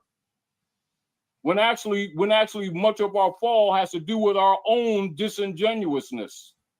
And we have to be honest about that. Yeah. Yeah, our people are very disingenuous. Almost every war that these hybrids have fought, our people keep going, fighting the wars for them, coming back, marching and praying all over the place and don't even know they're walking on their own land. Oh, gee, something that you taught me watching you through the years, one of the things was that the Moors created the U.S. government and constitution. It was taken over. Can you go into this? Is one of the things that Obama was saying when he went to Cairo, when he made that speech. Many of you can look on your phones right now and look up Hillary, because remember the Bureau of Indian Affairs come under the Secretary of State, because you're dealing with Interior or Diversity Affairs. And you'll see her speaking from the Ben Franklin room, because you already know Benjamin Franklin set up the Bureau of Indian Affairs, another trap, etc. Yeah, you had John Stewart the first. He was the first Indian agent. The Eastern Band Cherokee actually helped them, and they was of Irish and Scottish descent on their father's side, who were planters, and they had mixed race mothers with indigenous, and that's how they were using to get through the land. And also, what you already know with the Daughters of the American Revolution, with their building, their marble building in Washington, D.C. Right. Many of them hybrid Europeans were what? Part of Moorish harems. I'm gonna break in here. I'm gonna break in here for just a moment, gentlemen, because y'all are doing good. I just wanted to say it's over 600 people listening to this. So please, everybody hit the lights. This is epic. This is a great build. And I just got a question because I was a little bit confused on something. Taj, are you saying that there are different forms and sects of Moors? Because when Topcatz is asking you a question, I'm explaining to you. That's what. Let me get the question out. Are you? Because I'm confused on which sect is doing what. And then let me ask you this question. I'm gonna get out of here. But do you consider the Moors, the indigenous people, the Aboriginals, and Indians on these lands the same? Absolutely. The same. Absolutely. Okay, Absolutely. Topcatz asked you how, when we do genealogy, will we ever get a chance to go back to the word Moor? How's that possible? Moor is, I can only tell you over and over and over and over and over again. Moor is contemporary for Al-Moroccan, which is American. Oh, okay. That means the Asiatics, Africans of the Western Hemisphere, generally referred to as the Maghreb. We're talking about the migration of the ancient peoples of the land, also referred to as the ancient ones. Hit the like, boy, bang, collectively, in all world war records, all world migration collectively are referred to as Moors, not in their tribal sense. Right, but when Topcatz asked you the different things that happen with the Moors, when he asked you, you says different sects of Moors. How do we know which different? I'm not talking sex. Okay, sex, like the different sex. Sex usually refer to people that have mental issues dealing with what they think different, like different bands or different tribes of different bands and tribes. All right, so well, like, how do we know which ones is doing what? Which ones came over here? Right, which ones was over there? Which ones was with the so-called prophet? Which ones is which? We don't know which ones is doing which. So that's why when he brought up the religion. Now, what have I been saying to you for years, and I'll say again? For our people, they need to go into congressional records and also into international law and look at people migrations and the formations of nations out of tribes. That information is available to people who do some research. The questions will be, you'll recognize that how we have compromised ourselves. Okay. Some of those tribes, you had Rashidun. When you're talking sex, you're usually referring to religions. We're not talking religions. We're talking about migrations. But that's why right.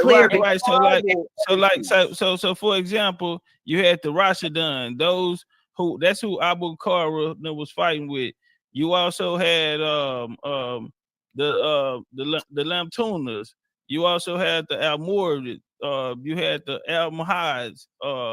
You had the last that got killed off was the Ottoman Empire. The last to fall was the Ottoman Empire. You had Muhammad of Granada, who fighting for power. Bo Abdul, Granada. Right. Bo Abdul. As a matter of fact, when Bo Abdul seated, Muhammad. When Bo Abdul seated, that's when the as a matter of fact, when the holiday that they celebrate here in the West that they call April Fool. Okay.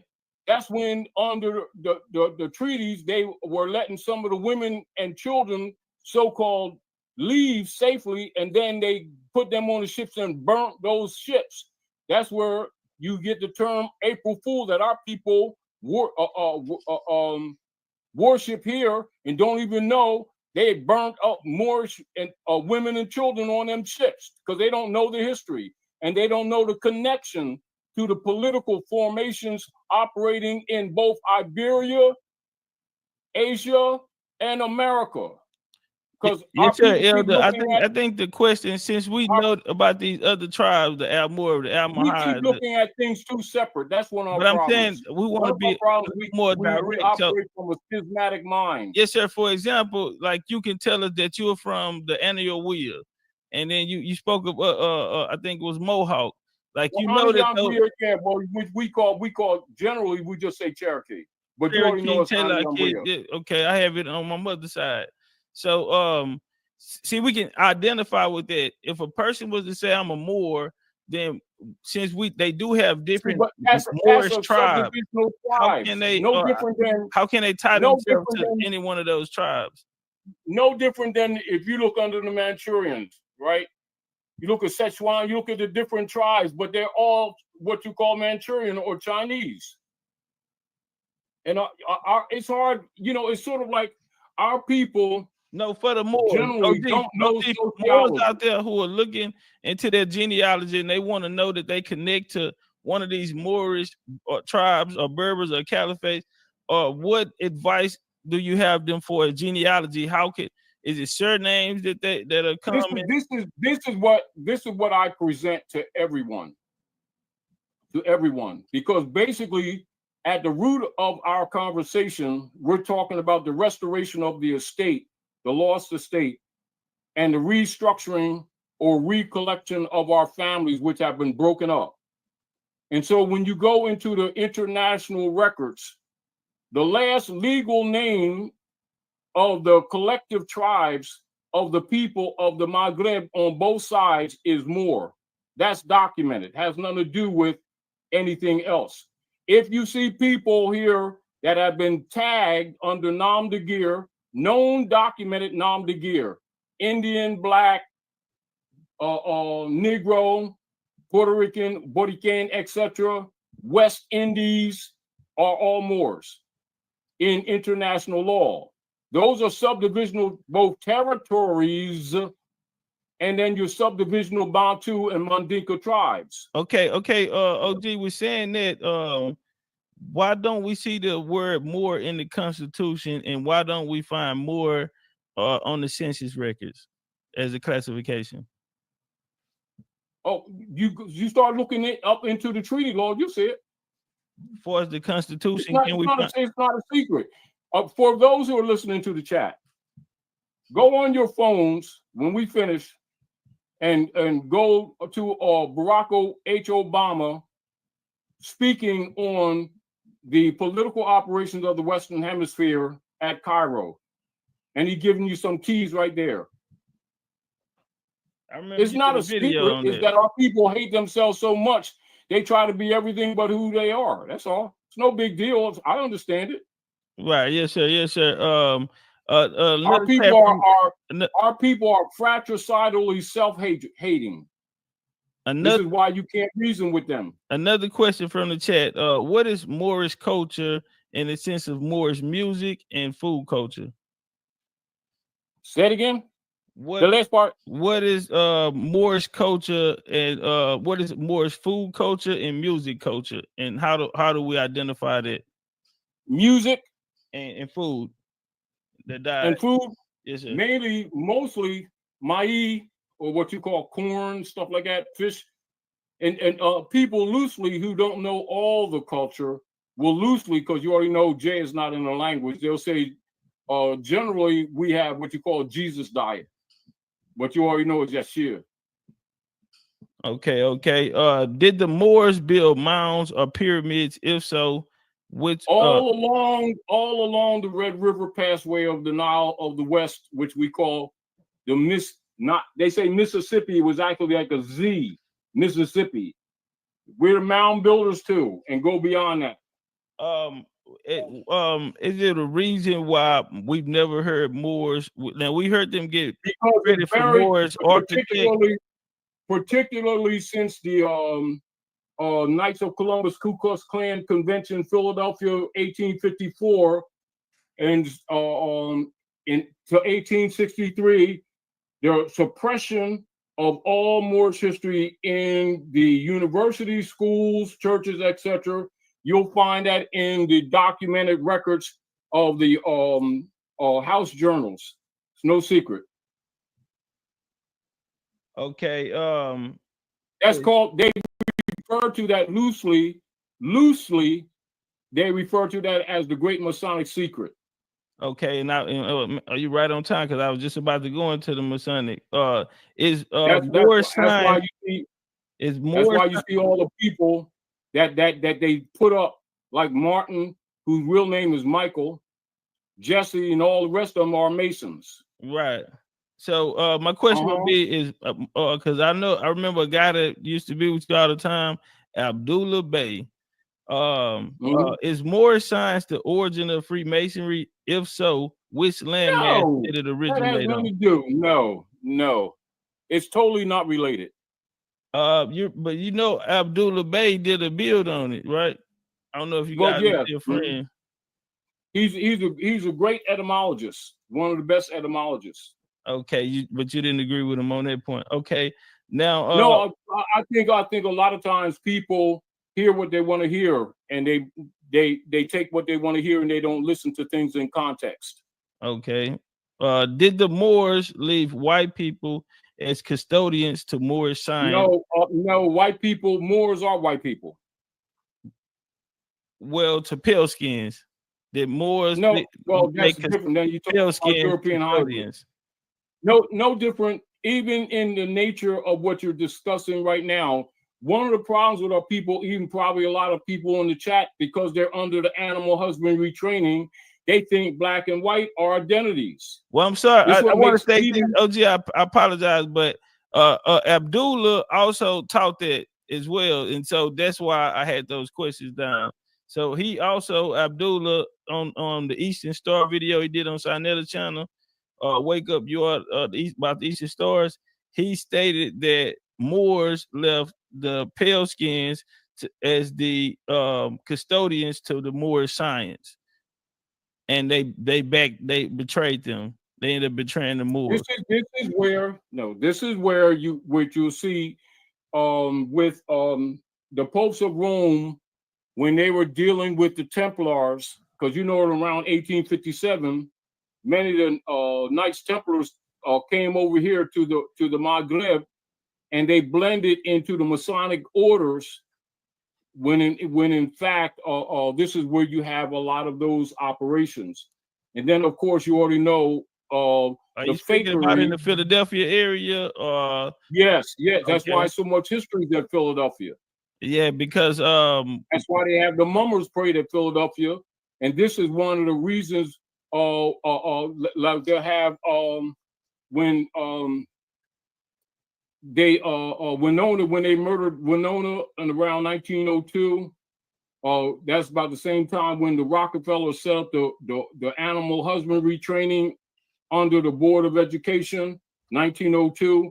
And then they have her husband down there at the Parkway, right soon as you go on Market Street, and you'll see him having Aquila on his shoulder, etc. This is what's interesting? I have grandfathers. I have grandfathers who were Knights of Templars, and they're buried in nice Templar cemeteries. I also wanted to say too about those Templars coming over. The Templars are going to come from the monks. They're going to come from the Cistercians or the white monks. And you're going to have a guy by the name of Bernard Clairvoyant. Clairvoyant's younger cousin is going to be a guy by the name of Hughes de Paynes, who's going to become the first Grand Master. He's going to go to Scotland and get land from a wealthy family out there in Scotland. He's going to marry into their daughter, to that line, which would be the St. Clair family. The St. Clairs built the monument out there called the Rosalind Temple. If you're familiar, the Rosalind Temple is a chapel, and inside of it, you find Indian corn, you find the cactus, you find a lot of attributes that take you back to America. Well, they left and came to Nova Scotia. Now we know that Scotland is called, the mother of Scotland is Scotia, and the father of Scotland is Kenneth MacDubb or Kenneth the Niger, right? Who came in, and yes, sir. And so they came over to Scotland. So if you put up the Scotland flag, and you put up, a Knights of Templar flag, and you put up the Mi'kmaq Indians flag in Canada, they are identical. And so that's because the merger of the Freemasonry, they also had a program of Freemasonry. This is for the people. They need to understand we ruled on both sides. We were overthrown. Our people, they keep teaching the history as if our people were. You went out, OG, or is that just me? Mic check, mic check. So much.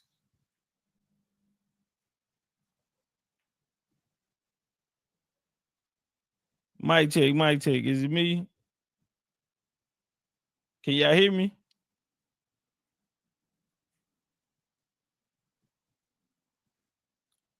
Y'all can hear me?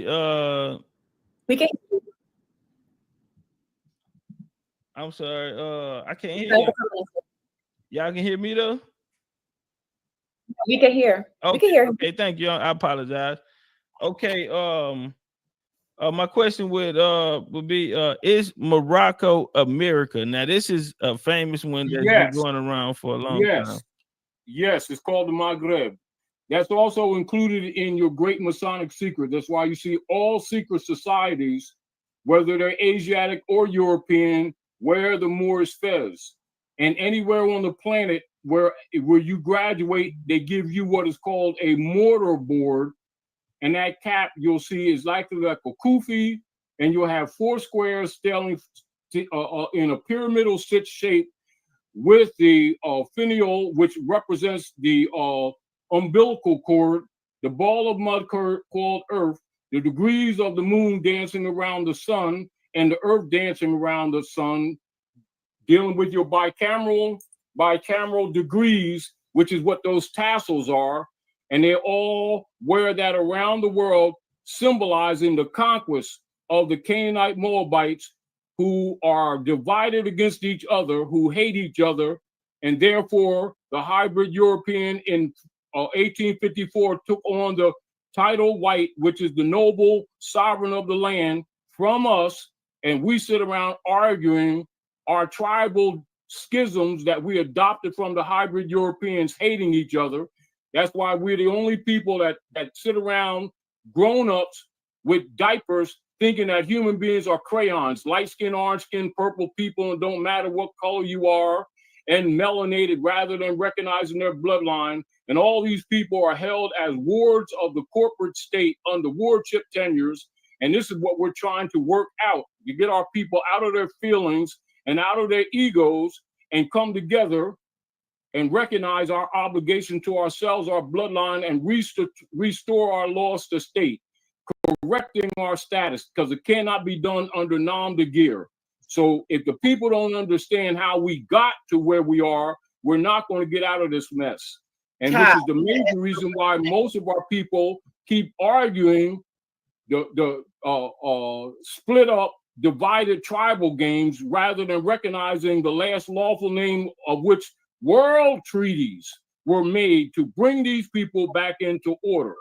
Now, as you already know, in 1954, when Eisenhower shut down consular venues and they started that civil rights BS that most of our people have been raised under, that civil rights BS, not knowing anything about the Sister QV trust operations under Unum Sanctum, Dum Diversus Romanus Pontifex.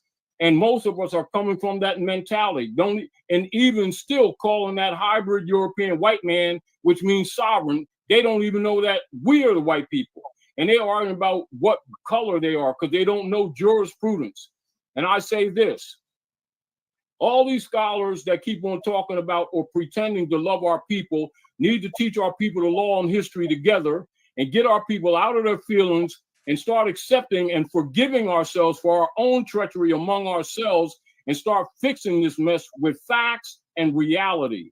If they want to know what's going on in the real world, because we've been so treacherous to each other, the rest of the civilized world has taken upon themselves and set up what is called the Order of the Bricks to start undermining the operation of the voucher system to the Sister QV Trust, headed by the Circle Church and Chancery from Fleet Street, England, and the Board of Governors for the United States Corporation Company, this is their last corporation papers of 1925, which is a private corporation operating at the Maghreb here, while we keep playing these stupid games, pretending to understand what's going on.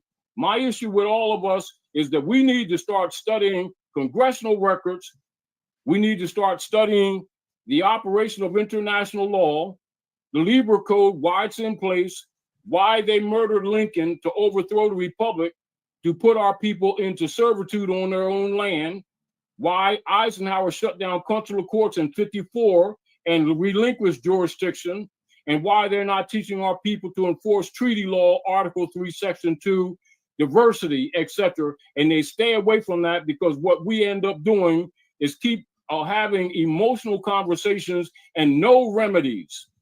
And I say that we need to get out of our feelings, teach our people, and particularly the women, teach them the truth of the matriarchy that was overthrown and why we're in the situation we're in. And as we get back to ourselves, to stop coming in it with our egos and start acting like we got some sense and setting something up realistic for our offspring. And it has to be done with knowledge, not with emotions. And if one is not in one's proper person in law, such persons are held as stateless and non-descendable. And that is part of our major economic problem. And our people need to know that. Also, that they're not allowed to handle money. They don't even know that the Federal Reserve notes are private voucher commercial paper.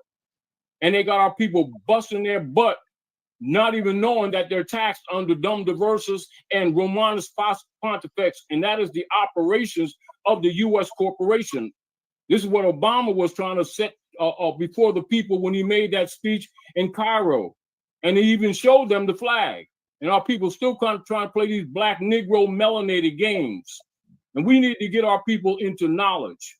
Can I ask a question, Taj? Well, I will have to admit that with all the knowledge that you do have of being it's basic stuff. That's what I'm saying. Wait a minute, let me say this, of being a Moor, there has to be something to this. It just can't come out the blue, okay? And with all the knowledge that Chief Topcatz have of the descendants that was already on these lands, I'm wondering if there's a way that the Aboriginal, the indigenous, the Indian, and the Moor could come together and work together to make sure that for one, we get reparations for everything that has been taken from us. If that is possible. Wait a minute, Taj, let me get this one question out. And for one, if it's if there's a way that we can work together without prejudice. Because somehow or another, there has to be something to all of this, so because you're saying that it's all the same, that we're sharing with you, saying it's the same. So what you're asking, I've been sharing. Right. What I'm saying, but there is, for some reason, the brothers are fighting. I'm not saying people don't know. Not Topcatz. Topcatz not fighting. Not Topcatz. I'm not saying. I'm saying but other there are wars going not on right now about that. Yes, ma'am. It is. But Topcatz chose to stay out of it. Right. And I know other brothers that chose. Listen. But then, wait a minute. If there's some advice you can give the brothers to tell them that you're saying that it's all the same. So we don't need to be fighting against different angles of looking at the same thing with absence of certain information. That's all. Right. That there's the mission is the restoration of the land. Number one. The hybrid Europeans. So even like, and I'm saying this and mainly to this. That's why I presented some of this stuff so that you can understand the rules of making the claim. It's called. Write this down. Reversion of estate. I'm telling you, I've been answering what you asked.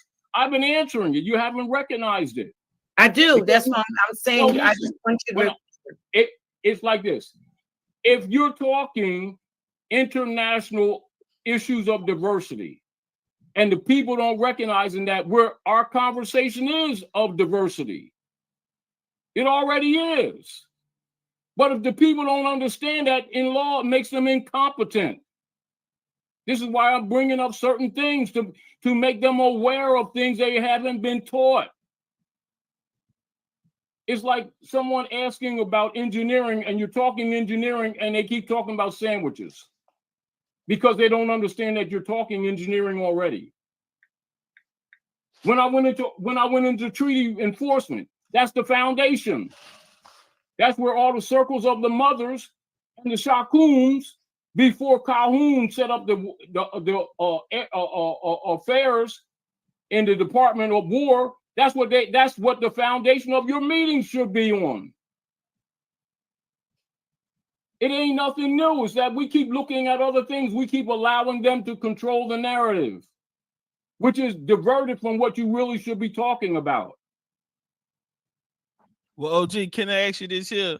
Is it okay, since these non-denials were put on us, or these misclassification, did the indigenous chiefdoms of America, did they consider themselves Moors, or is this a term that was put on them by this is what we would do? The major platforms that we would communicate on would be Honesty Confederation and the Powhatani Confederation. Those are the two major ones. We had subdivisionals, but again, over the period of years, we split up and just went back to our tribal arguments. That's what happened. But the foundation was either the Honesty Confederation and the Powhatani, and the European take them, corrupted them, and made it the Democratic and Republican Party. They patterned it after the confederations here. That already was established among here. Right, the Great Law. Now the platform is that the shakuns, like say if you was a shakun of the territory, right? And according to the territory, usually you would be part of the Powhatani Confederation. So would we. And then we would come with the circle of mothers, make determinations, and then the shakuns would come together, and then they would meet with the Congress.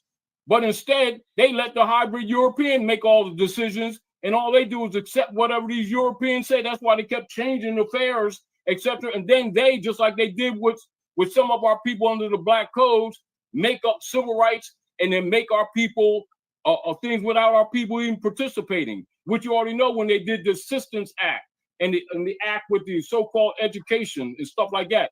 They did that.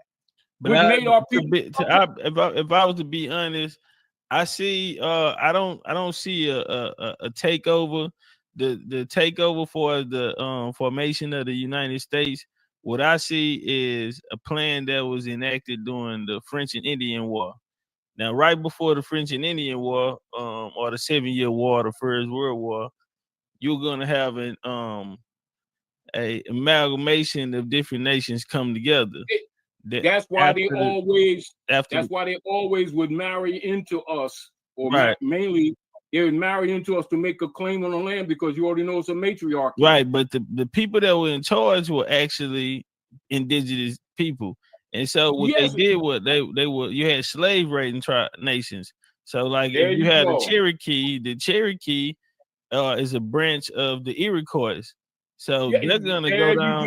And the Iroquois, because really people say Iroquois, it's Iroquois. That's really what you already know, honesty. Yeah, Honesty, correct. Yeah, so they're gonna. Yeah, and the deal of it is, and this is what I'm saying, collectively, this Sister Freedom, our people need to understand the political structure of the venue that they overthrew. So to get us arguing symptoms and not bringing the law back into effect that already exists. But I think a simpler way to do it is if people knew who they were in the story, instead of it just being like, not saying you're doing it, but society and education and institutions have given us a one-size-fit-all story. When in actuality, we all have individual experiences here. And so I feel as though that's why my foundation is genealogy, is for a person to know not his story, but my story. So it's about not being a historian, but being a my story. Because if you know your story, then you can follow your family through here. And so I'll say this here with that. After the 7-year war, you had the proclamation line. Now the proclamation line that affected these people who were raiding tribes and taking land and area for different resources. The Beaver Wars, getting down to the Great Lakes. Then they came into Virginia in the 1620s as the Rickahokans, different nations. Now they defeated these tribes through the Middle Plantation, and that was the Powhatan nation that you were speaking of. Yeah, those were actually, after them plantations were actually Bonnevilles. It was ours. They took over. Correct. After that, then we see the European chiefs come in, even the ones who signed the treaties of the Middle Plantation, and that were affected after the Bacon Rebellion and they were pushed out. Now, and then we see them go down into Georgia and become the Westos. But these were slave-raided and Iroquois or Haudenosaunee speaking people. They didn't speak the Muskogean languages as the people in the Southeast. That's why out of the 5 civilized tribes, the Cherokee didn't come from the South. Cherokee come from up north. They're a branch of the Haudenosaunee. But they were traders, and a lot of them were with Sephardic Jews, converse of these. Absolutely. Absolutely. This is where you see the tradition of these Moors, you know, battling, and one of the major things that you've seen that has been the problem with the Moors. Everybody want to be a chief, and they're fighting each other for power. Right. You know, and if you watch our people, you'll see it, whether it's in the music industry, rap industry, everything. That's still part of our ego problem, vanity. Right. I wanted to land on this here for as the formation of the United States. The indigenous, the British, in order to come, you had to get a charter. The charters was given out through the king. At that time, you had a melanated royal family ruling at that time, which was the Stuarts. After the Stuarts, they were overthrown by their French Protestant family members. William Orange came in. Which you know, and this is for the sisters that are on chat. This is why you see Charlotte. They don't even know that's Charlotte. Like North Carolina, that's Charlotte. Queen Charlotte. Yeah, that's no big deal. And hold on, OG, we have to point this out. OG, let's point this out. Queen Charlotte, which was a melanated queen, she didn't die until 1818. Yeah. So this is the 1800s that people that look like us were still in power in Europe, which goes totally against the narrative that we've been given. This is what our people here need to know. We were not the weak people that they present us as. Correct. We were and slave was actually the Europeans, hybrid Europeans, not us. That's where the word comes from. It comes from Slovakia. OG, what's your thoughts on the black conquistadors? The black conquistadors that came in Spain. Exactly. But some of them had they were influential in the But remember this. Colonization of America. This is what our people need to understand. This is what our people really need to understand. Before 54, loosely, they used a lot of those terms. But before 54, we weren't called black. And they weren't called white. Our people need to put things in context. Well, you taught us that, Colonials, and we've been watching you for a long time, OG. We know you broke it down to us. Let me share with the people this law.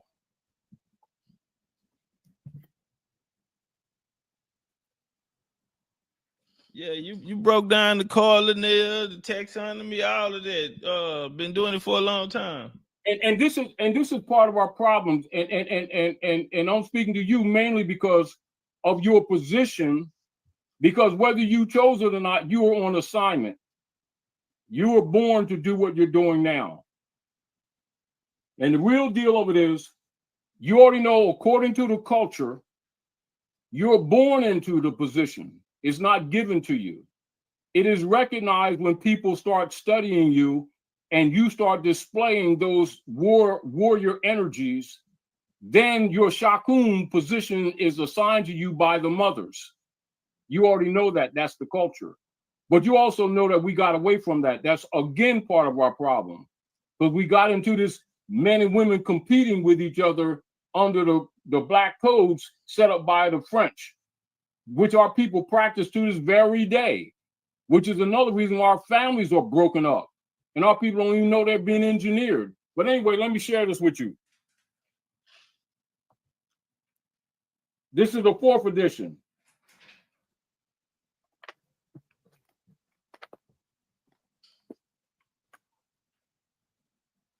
See, we need to stop casting spells on ourselves and then complaining about the spells that we ourselves keep casting for lack of knowledge.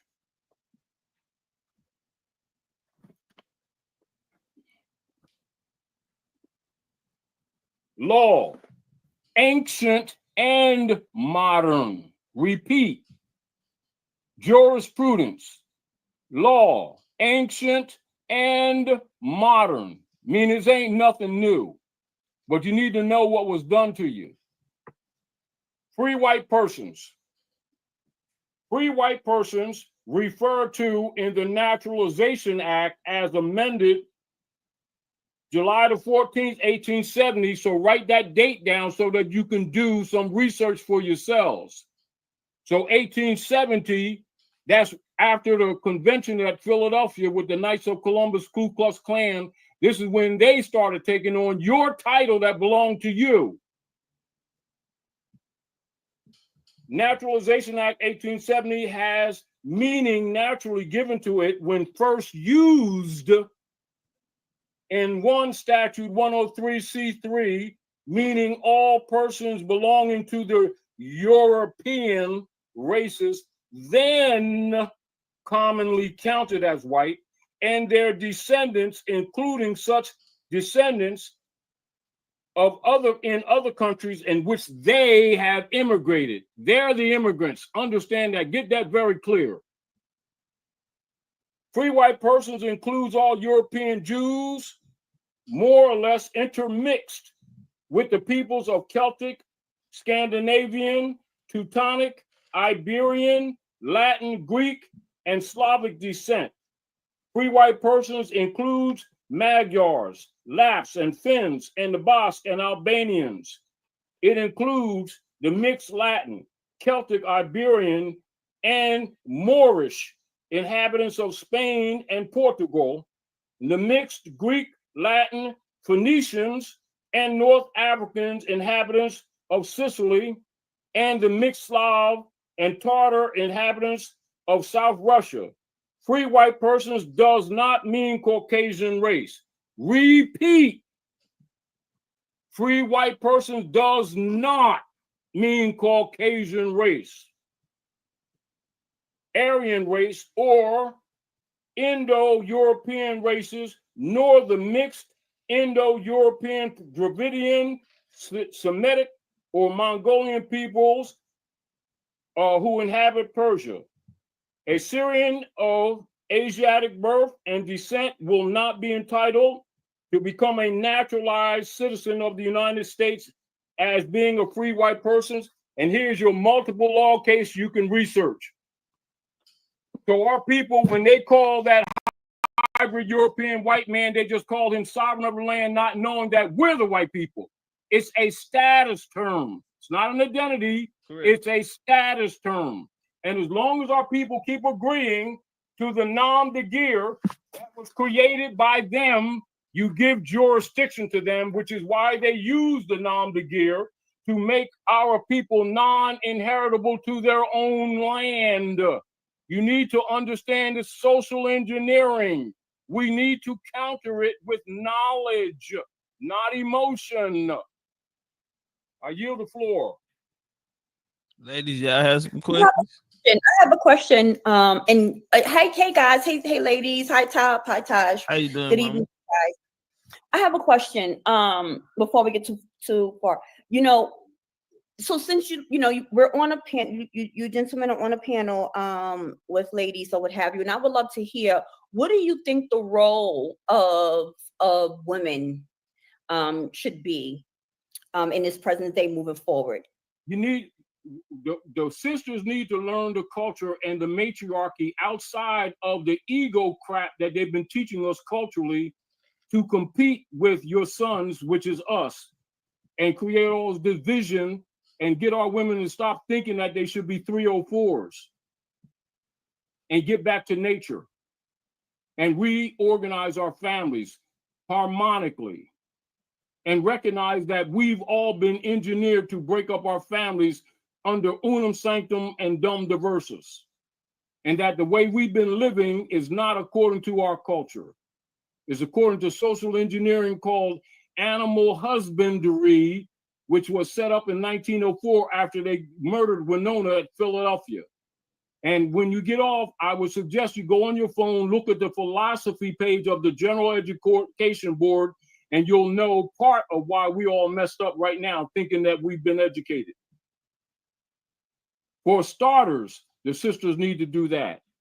Because other than that, what by mental, social, MK Ultra engineering, you're going to run all your men out of your families to some other women around the world. Then they're going to come after y'all and kill you all physically, which is what the plan is. And it's not a secret, it's documented. And we keep falling for it. For starters, you need to do that. Okay. And common sense will tell you the rest. You know how I like to say, once you understand the game that's played outside of emotion, when you start seeing the cards that's played against you that you ain't been paying attention to, it changes your mind real quick. I mean, a lot of things that seem just like conversation like we're having tonight, or like Chief Topcatz is talking about the land, controlling your land and stuff like that. A lot of people keep looking at that as an opinion or something that he's about, when we all should be about that. Correct. With knowledge, not with emotion. Correct. Knowing that the way we look at ourselves is not really how the world been looking at us all the time, right in your face, and not talking to you, and having us fighting each other instead of coming together, because they know that once they get the men and the women fighting each other, that is called genocide. And we've been practicing that. So what you end up with is a bunch of, single mothers with no men in the house, and men thinking that our women aren't worthy to marry. And any of the brothers are being trained now that if they have anything qualities about themselves, if they want any kind of a life, they better go to Asia or somewhere else and away from y'all. And we're being trained that way, and we keep feeding into it, not knowing we're being engineered. It's not our culture. We're not living our culture. We're living Black culture, thinking it's identity. It's not. It's social engineering, deliberate, documented. Part of it is right here. Let me give you a little bit of what's operative with our communities. And our people keep thinking that's so-called Black culture. No, that's dead culture. This is while we're sitting around talking about marching and praying and feeling good and playing tribal games of division among ourselves and still come together, this is what they're doing to us. Diversion seminary, this is military operations. All politicians have this. All secret societies have this. All governors and mayors of all the corporate states, and mainly in the kite close order known as the Democratic Party, which though they're both compromised, etc., this is their major operations politically. Diversion summary, silent weapons, executive order 11490, King Alfred Rex 84. Social engineering, diversion summary. Media, keep the adult public attention diverted away from the real social issues and captivated by matters of no real importance. Schools, subcategory. Keep the young public ignorant of real mathematics, ignorant of real economics, ignorant of real law, ignorant of real history. Entertainment. Keep the public entertainment below a 6th grade level. Work. Keep the public busy, busy, busy, with no time to think back on the farm with the other animals. Consent, the primary victory. A silent weapon system operates upon data obtained from a docile public by legal, but not always lawful, force.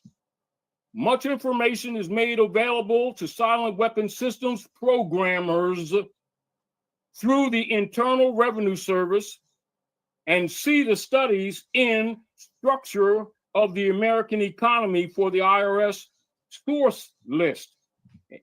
And as an interjection, this is why they promoted social media upon us, so that we could give them all the data. They don't even have to investigate us. They get us to tell everything on social media. Then your location and everything, right? Who your friends and family are, everything. Exactly. Now, remember, what I'm reading is an executive order. This comes from the highest level of government. This is how they're operating. And I probably saying you read. I probably saying you first talk about this about 10 years ago. So this ain't nothing new you've been speaking about. Yeah. And the deal of it is, our people need to know, while we're having different discussions on a lot of different things, this is their business of politics. And pardon me. Furthermore, the number of such forms submitted to the IRS is a useful indicator for public consent, an important factor in strategic decision making. Other data sources are given in the short list of inputs, meaning they keep data and they're operating from a data programming system for decades, and got us discussing Jeezy's wife or Beyonce or Megan Thee Stallion or why Trey is in jail and all this old stuff. Everything that's destructive and creating an atmosphere where our women are looked at as the worthless women on the planet. We're made a mockery around the world, and this is really what's going on in the background. Consent coefficients, numerical feedback indicating victory of psychological basis. When the government is able to collect tax and seize private property without just compensation, which they've been doing to us, government is able to collect tax and seize private property without just compensation, it is an indication that the public is ripe for surrender and is consenting to enslavement and legal encroachment. A good and easily qualified indicator of harvest time is the number of public citizens who pay income tax despite the obvious lack of reciprocal or honest service. Now, I want to give you a summary that they have of how they look at us and how they've been governing us while we're sitting talking BS. Logistics. The successful application of a strategy requires a careful study of inputs, outputs, the strategy connecting the inputs and the outputs, and the available energy sources to fuel the strategy. This study is called logistics. A logistical problem is studied at the elementary level first, and then levels of greater complexity are studied as a synthesis of elementary factors. This means that a given system is analyzed, i.e. broken down into its subsystems, and these in turn are analyzed until by this process one arrives at the logistical, quote unquote, atom, the individual. This is where the process of synthesis properly begins, and at the time of the birth of the individual. Subcategory, engineering. The artificial womb.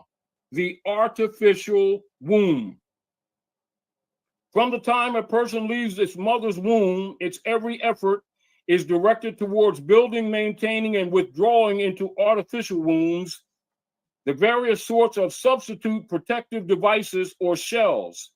The objective of these artificial wombs is to provide a stable environment for both stable and unstable activity, to provide a shelter for the evolutionary processes of growth and maturity, i.e. survival, to provide security for freedom, and to provide defensive protection for offensive activity. This is equally true of both the general public and for the elite. However, there's a difference, and definitely a difference, in the way each of these classes go about the solution of problems. Subcategory: the political structure of a nation dependency.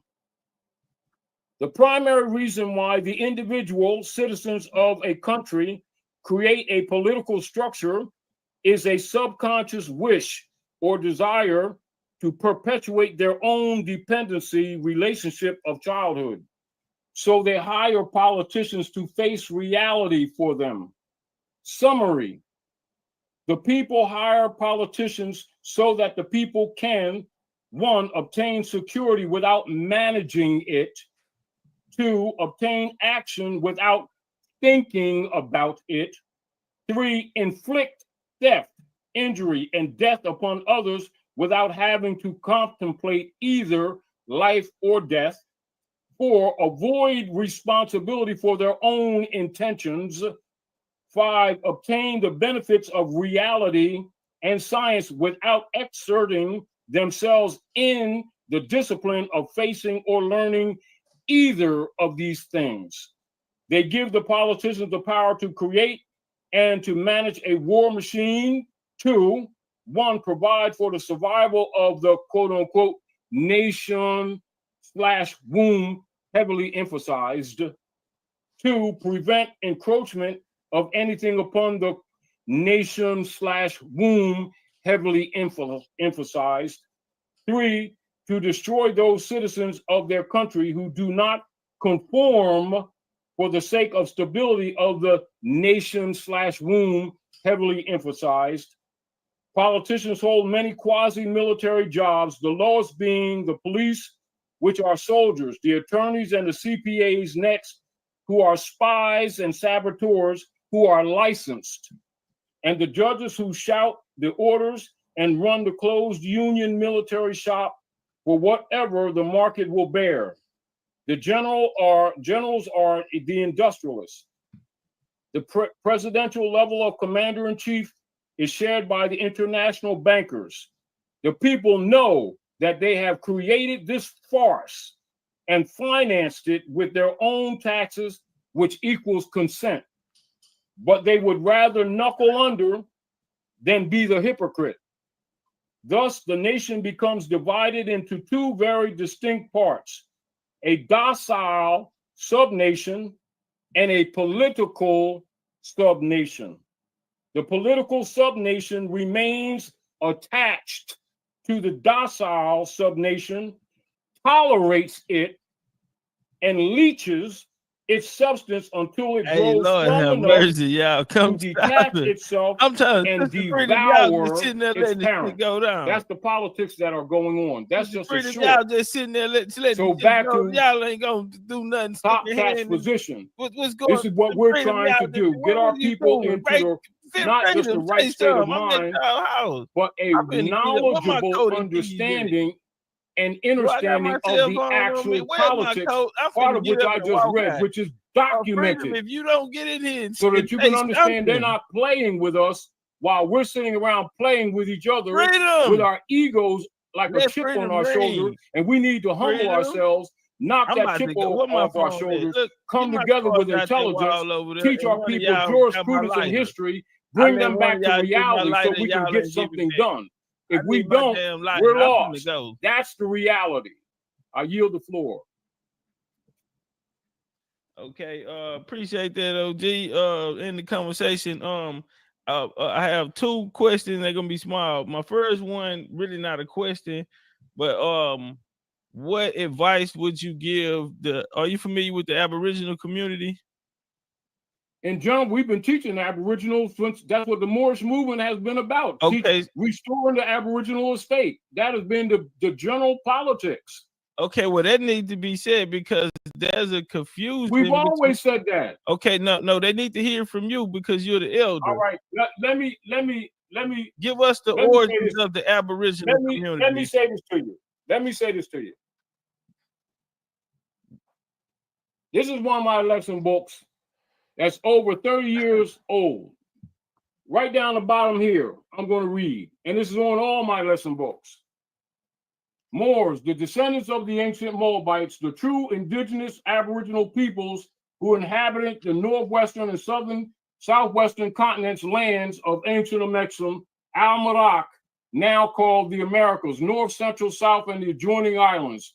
Through the reconstruction of historical writings known as the Dark Period, these peoples and their lands have been renamed and branded, quote unquote, to confuse the people concerning the true geographical location of their native lands, which are under European siege, referred to as colonization. Moors are bound to the continents of the Americas by heritage and birthright. We've always taught and promoted the Aboriginal indigenous status. So is it safe to say this here then, Elder, is it safe to say that the Aboriginal community was birthed out of the Moorish community?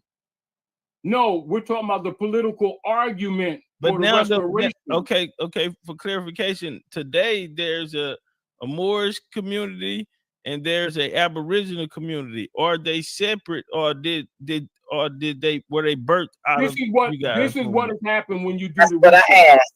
That's the same question. This is what I have learned over the years, and it's not wrong, it's just mistaken. Most of the people that are talking Aboriginal status and indigenous status got that from the Moorish movement. It's not wrong. It don't belong to the Moorish movement. It belongs to all the people. It's a principle of political operation, not limited to the Moorish movement. The Moorish movement But the Moorish movement should get credit for actually being the it was just established to do that in 1910. And then officially in 1913. Okay, so but the Aboriginal movement a little more recent though. It's a little more modern. I know it is. Yes, sir. So I'm saying, do you know the origins to your knowledge? And you've been around so long? It's basically because we've been teaching this stuff for years, and people are taking pieces of it here and there, and they're creating their own. Yeah, basically. That's all.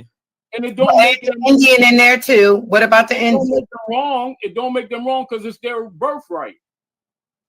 But what about the Indian? No, hold on, Sis Freedom. Before we go to the because we want to, because that's actually separate as well. But the Moors and the Aboriginals do have a close kinship. But some Aboriginals have a problem with it though, Elder. Maybe because they don't know the history. That's why I'm asking. This is what happens. People are attaching to the status without studying law and history, and they think it's different. But they don't know the origins of it though, Elder. And I think some of them just coming in since it's recent, and they might not know the origins and of the Moors actually being the progenitors, and some of the talking points that the Aboriginal community was built off of actually. That's where they got it from. Yeah, so that's why I say, can you say it for the people, Elder? Because some of the Aboriginals are they're probably new to it, and they don't know the history of what they're actually into. Exactly, and remember with COINTELPRO operations, the corporate operatives, just like I read in King Alfred, keep our people competing with each other rather than studying and take responsibility. And then you have that tradition where our people will pick up on a little bit of information and run with it and don't know how to use it. But this is common among people, whether they're conscious Moors or not. That's common with all our people. But the scholars among us need to bring our people down to earth and tell them the truth, that law and history goes together. And in order for us to be held competent in law, that we must correct the status. And the laws that are in place internationally and nationally by treaty is the venue that's been ignored. And our people, when you bring it up, they keep thinking it's a Moorish thing. It's an international issue.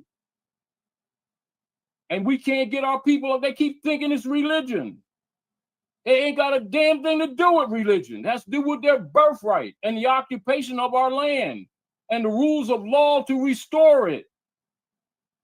And they keep talking about religion and Prophet Muhammad and a whole bunch of other stuff that has not a damn thing to do with what we're talking about. And emotions and exactly these things like you spoke of. Exactly. My last question to you, OG, I want to appreciate you giving me some of your time.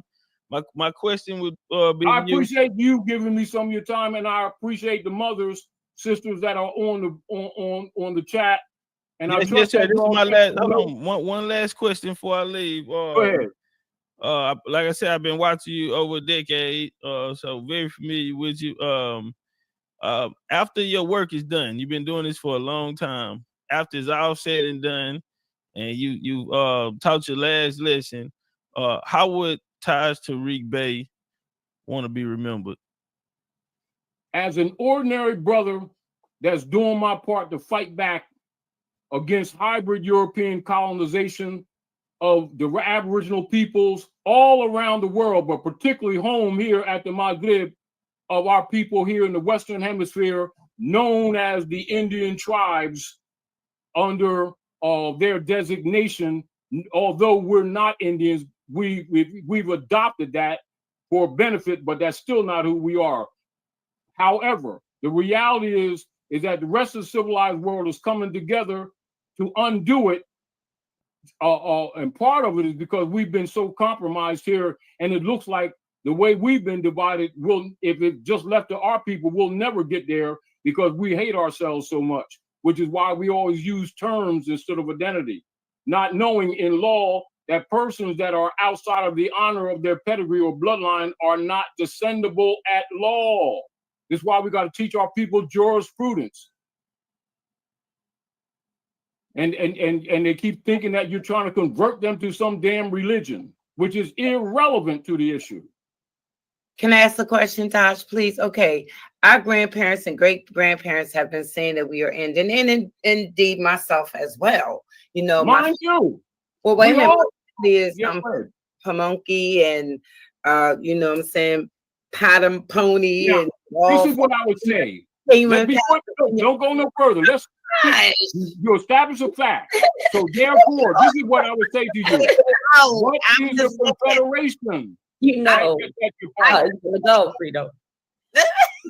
You know already. But wait a minute. Okay, I just want to get it out. So we've always been saying that we are Indian. You know, our great-grandparents, great-great-grandparents, and we have to go through our genealogy, and this is what we've always said, always have said, you know, and most of the time we have not been using the word more, even though you're saying that it's all the same, more, indigenous, aboriginal, we're all the same. No. Right. But I'm just saying, say we wanted to go for reparations, what status would we use to do this? I'm going to say to you what I've been trying to say to you.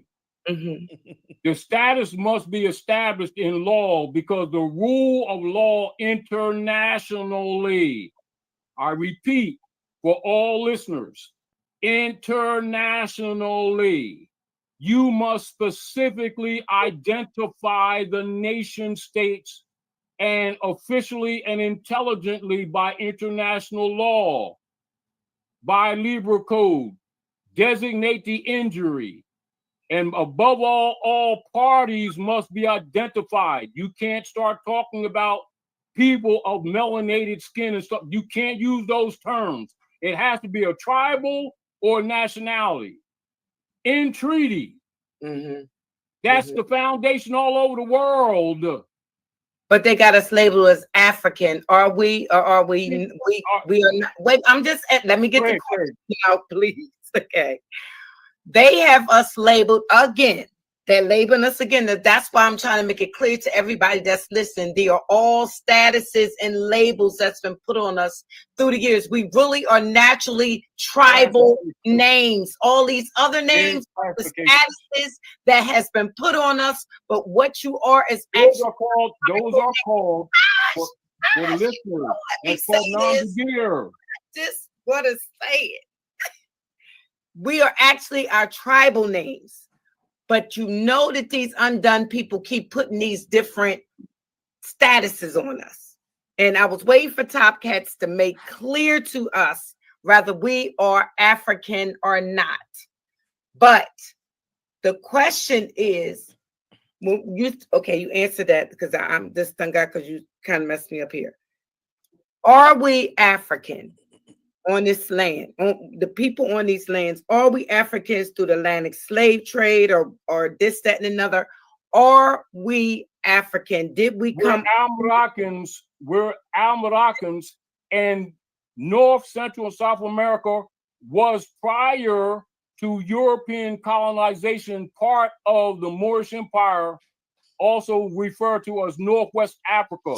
Those are political designations. That's not your pedigree. You're American. We are 90%, 98% of the people here always have been here.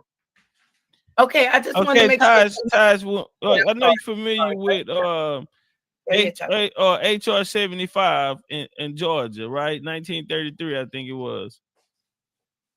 Yeah. Okay, and there it said that the Moors have finally found their home after a long journey. Yeah, that's their designation. Egypt. Yeah.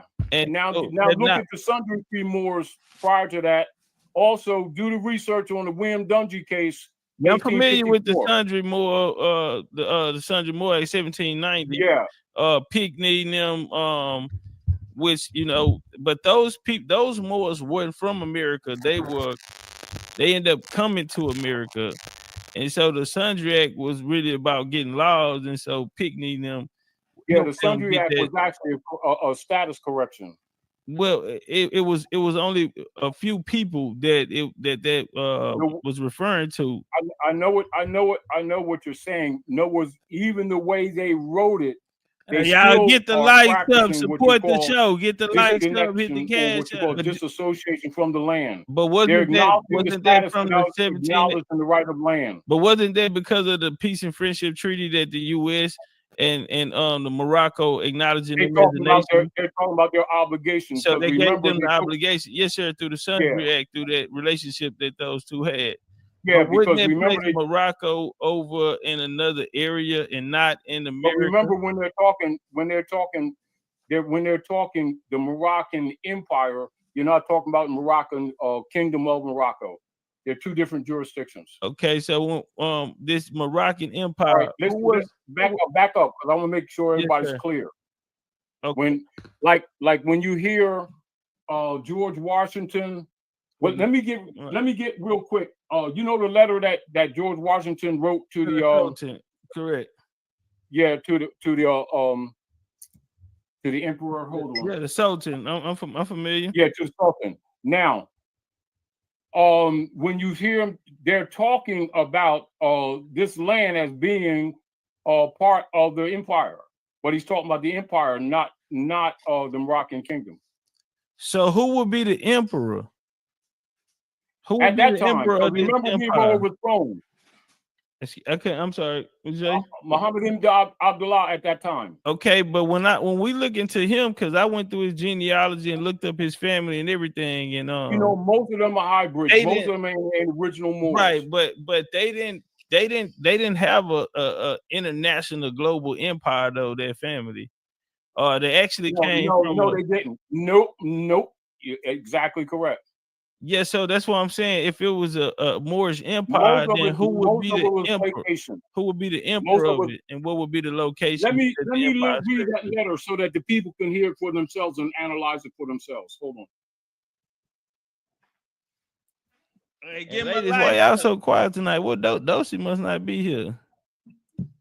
No, we letting y'all rock. I have some questions, but we letting y'all get it in, Yes, I have a question. It's time for y'all to come in. I just like y'all get it in. And Well, we shout wanted out to let to you talk as much as y'all possibly could because we knew you had questions, you know, concerning the different situations.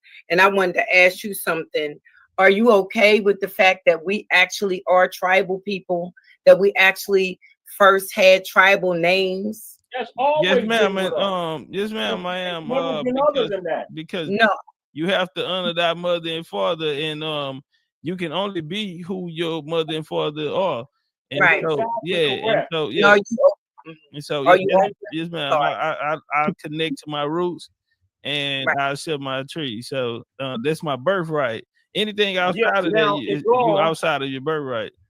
Now, Are you in also- law, wait a in minute. law, what he just said, Even what he just said must be established and practiced in law as a rule for him, but that includes people in general. That includes for all of you to have standing to have that inheritance claim.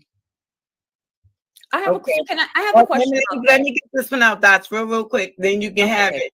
And are you also okay with I'm talking to Legendary Topcatz and just asking this. Are you also okay with the fact that if you ever by any chance got a DNA test done, even though I know you do genealogy, which I'm in agreement with, I'm not with the DNA thing either like that. But if you ever did, you know that it's never gonna come up Indian.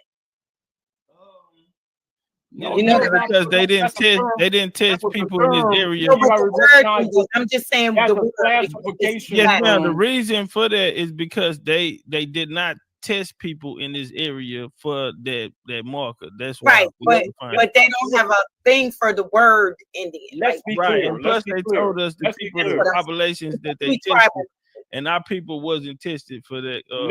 Let's be clear. Let's be clear. This is for the listeners. Okay. Indian is a term they apply to us. When you say they, who as a classification of occupied people. But when you say they, who is they, OG? When you say the hybrid Europeans. Well, the Europeans at first remember, contact this is what you all will do. Do the research on how the Aboriginal people of the Western Hemisphere came to be called, I didn't say who we are, called Indians. I'm not saying that we didn't accept that, because we did, but that's not pedigree. They're dealing with, when they talk about us being Indians, they're talking about the Naga, basically of Madagascar and Sinda, because they were trying to take over the trade routes. Their failure to do so and coming to the Caribs, i.e. mainly to Haiti and Boricain, which is later called Puerto Rico, etc. They called us Indians of the West because they weren't able to take over the route to Madagascar. Do the research. And that's how the term Indian became in use in the Western Hemisphere. But however, we know that Sinda, or what you call India today, is not even India. That's Sinda. Somebody just put that in the chat, Sinda, the word Sinda. Yeah, because that's what it is. And the people need to know how the word came among us. It's not a pedigree, it's a political classification for treaty law exercises. So OG, we know that the first context that came, even with the people that went to I-80, those were melanated people that came out of Portugal and Spain. You had the Alhambra decree, but you also had the Moors who were expelled as well. The Moors that were expelled from the area, some of them went. When you spoke about the black codes, you had the black codes in the 1600s. That's from Codes Noirs from France. Right, and they were first enlisted in I-80. Yeah, in I-80 first. That comes from Dom de Versus and Romanus Pontifex, the bullers against the Moors. Correct, but that's how we know that the transfer of powers against the Asiatics. Well, it wasn't Asiatics because it was a black code though, OG. So no, you gotta remember at that time we weren't black. They were that's what they write in history now. The term wasn't that, but today it'll be popularized as the black code. It'll be the code in New York. Let me respectfully explain what I'm saying. This is for everybody, because you know everybody listening don't know jurisprudence. The black tag was put on us in the mid 1800s. Before then, we weren't referred to as black people. We keep putting it retroactive. That kills our status. We need to stop casting spells on ourselves. I agree with that. The point I was making was, we know that the people that left, the Moors and the Jews, Sephardic Jews that left out of Iberia and went to I-80, we know that they were melanated people because they enacted these codes on them, the Code Neo, or today labeled the Black Code that was installed in the 1600s. We even know that the navigators of the Nino was Moor, Pedro Moor, after the wars.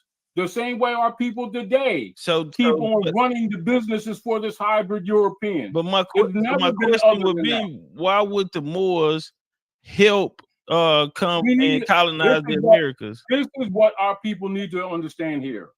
We need to stop talking about ourselves in third person as if we were innocent. So is it safe to say that the Moors participated?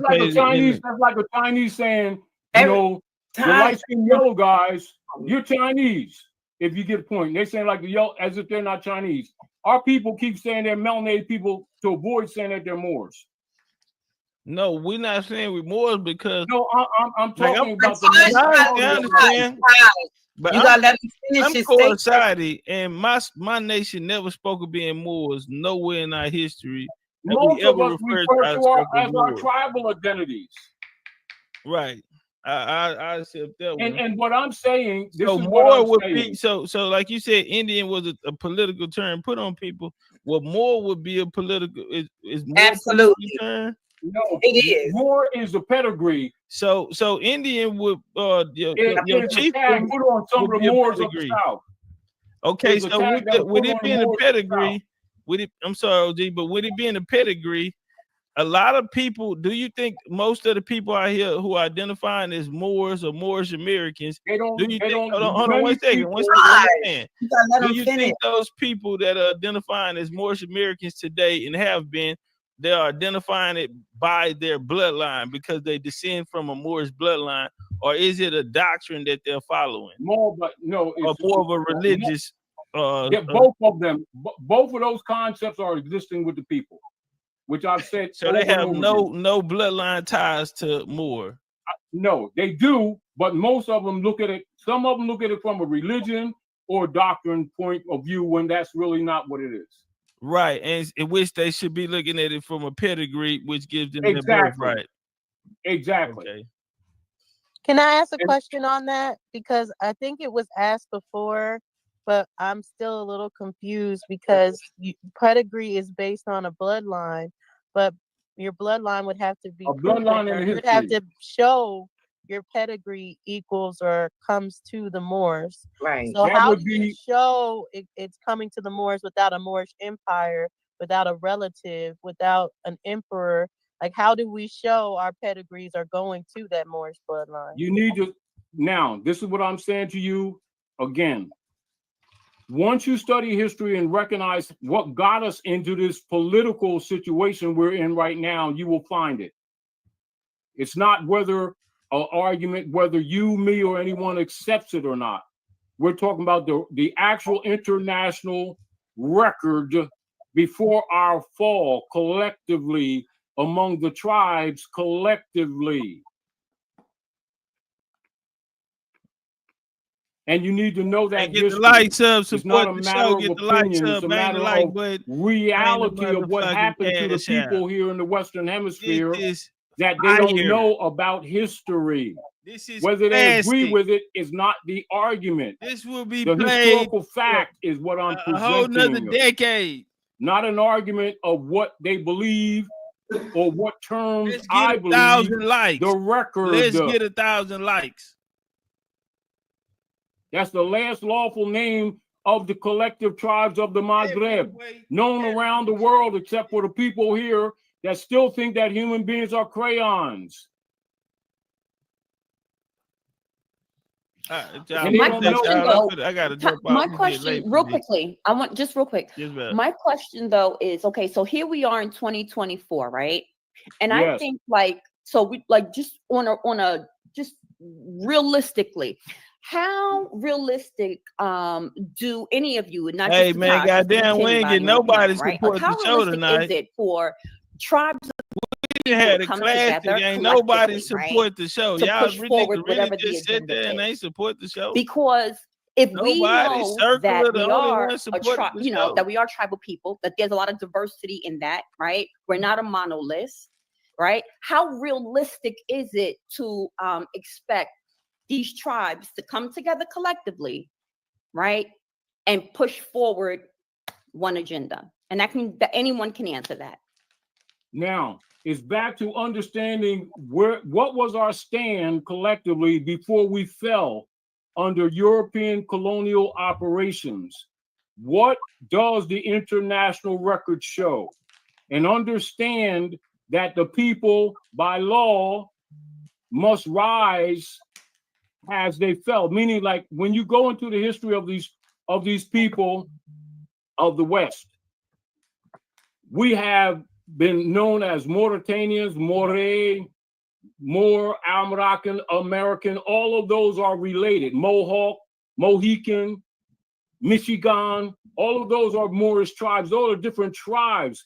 Collectively, in law, we're referred to as Almaracans or Americans. In short, Moors. That's where But why they don't show up origin on the comes census from. though, OG? Why they don't? But our people don't know the origin of it, so they think it came from the other side only. But why it don't Concept show is up on the wrong. census records though, OG? Yeah, we removed from the census. So in 1740, South Carolina passed the Negro Act, and you taught me this over a decade Part of the ago. Negro Act was part of the cover-up, yes. Yes, sir. So, but so why didn't, if they put it there, why we never seen it? And you also had the 1790 Sundry Act, and at that time you had the 1790 you had the census in 1790. Oh, let me At the time they did have Moors. Let me read to you. Here is citizenship. This is document, not opinion. Citizenship of the United States, expatriation, etc. Page 460, and we're coming from citizenship of the United States, expatriation, etc. Page 459, chapter 5, temporary provisions, the United States law. And as you can see right here, if y'all can take a screenshot, my fingers point here, you can't see it, but you'll see United States, and you see right there Morocco. Discharge the affairs, Mr. Root, Secretary of the State, August 1906, August the 3rd, American legation, Tangier, and you also know you're dealing with the what they call Louisiana Purchase area, that fake sale of Louisiana, which is bullshit.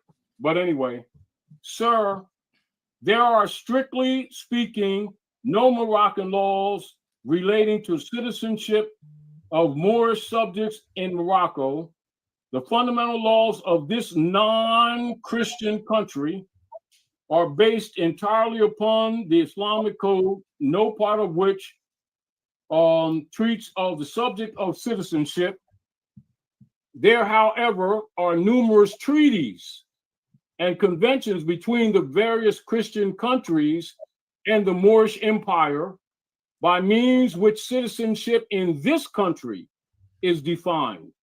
But as I understand from the above acknowledged instructions, that it is not the desire of the department to call for a report upon such lines, I will therefore confine these remarks to general conditions existing which may possibly be of some use in connection with the information desired. Number one, citizenship in Morocco may be said to be governed by the laws pertaining to the same in other countries, with the exception that all persons residing in Morocco who cannot prove foreign citizenship or protection are considered ipso jure as Moorish subjects. Ipso jure is a law term that means as the law internationally stand, if they can't prove citizenship of another nation state by law, they are considered Moorish subjects. Number 2 and 3, Moorish subjects lost their nationality only by becoming naturalized or protected by another country having treaty relations with the Moorish Empire. Yeah, This but where the- see, that mean that they were foreigners, because we know the naturalization acts were for people, the foreigners that came up with. I give an Exactly. example. Yeah, that's So what I was then gonna that'll make say. the Moors foreigners, because the 1740 plantation Because act you're talking, is you're what right, brought because you're in the talking Jews first. that came. You're absolutely Yeah. correct. Mhm. That's when I read Free White Persons. I was mentioning the Nationalization Act Oh, of G say I'm 1811. absolutely correct. Correct. Yes, sir. I was following. Yeah, Oh, because G it's a say I'm status. correct. Goddamn it. If OG But said it, anyway, all right. so I that's gotta what go. I'm happened. sorry, y'all. It's getting late. It's late for me. I gotta go. Appreciate you, OG. Appreciate you to all the beautiful All right, good ladies up brother. there. D to the O to Now- the T to the S. You already know. I ain't gotta yeah, that part. I want to say that we appreciate you coming over, and this bill was awesome. I know that there's going to be people that doesn't agree, that still don't agree, and I just say that we all got to come together, no matter how it is. Yes, We we gotta do. figure it out. We gotta come together. Let We me gotta say figure this it to out. you. Too, that we are Let me tribal. say this to you. Let me say this to you. Oh my goodness. The people need to learn history. That nigga was not And let your that talk. I'm students. finna leave their ass over here with him. And understand that I'm reading documents, their documents, not mine. That's facts. People keep saying this is documented. Documentation of you. Here's niggas George ass. Washington's letter. Well, Now, one see what second you- before you read that, and Damn, speak that was to how I was you, about to go. legendary Big Chief Topcatz, I do have a question about the jurisprudence. I gotta go. So where I definitely understand that this is the study of law, and we are seeing more in law. But where goes I with have history. some Getting late. confusion is that I'm not really familiar with another people that they have a pedigree in law, but they never refer to themselves as this status the way we have Moors, because we see Moors in law, but we don't see the people calling themselves Moors. So is that normal to have a law term that the This people is don't why- want to refer themselves as? No, listen. I'm informing you all because I recognize that most of the confusion comes because our people were not made aware that law, jurisprudence, and history go together. They were given little pieces of history without jurisprudence, which is why most of the conversation is not understood by the people. I understand why it's not. And I keep interjecting to stop the ignorance that we keep promoting out of emotion by giving you document. That's why I'm reading documents. So you can stop thinking it's something that applies to me or people who are Moorish conscious. It That nigga applies to all sourcing the up on people y'all ass. internationally. And we keep looking at it as a club or religion. I'm trying to break that spell. That's why I'm not talking loosely from opinion. I'm giving you documents. And if you don't understand that, when I'm talking plurally, this is what kills our status before the civilized world. This is why when people come from Asia or Africa, most of them reflect, it's not that they don't like us, but they won't deal with us on intelligent things because we start talking stupid black stuff thinking it's reality or what we feel or how we understand. And the world don't tolerate people who don't honor their mothers and fathers. They're not going to argue with you about it, but they're going to put their hand up. You know, like when you're having a conversation, they give you the hand. And then our people think that everybody around the world don't like black people. They don't like black culture. It's dead culture. All I heard him say, you know, when you put your hand up, yeah.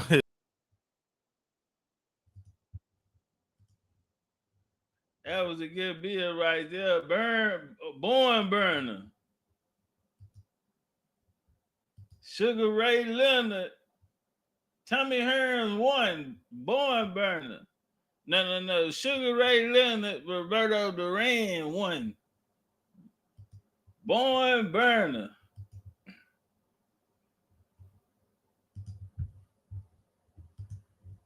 You know, and then, you know, it's just so many people have the wrong impression of me. I'm able to sit down and have a conversation. You know, people talking about, oh, he's gonna be screaming and hollering and on some. Bro, I am a pro. I know what I'm doing. I'm Hamilton. You know what I'm saying? Any style, every style.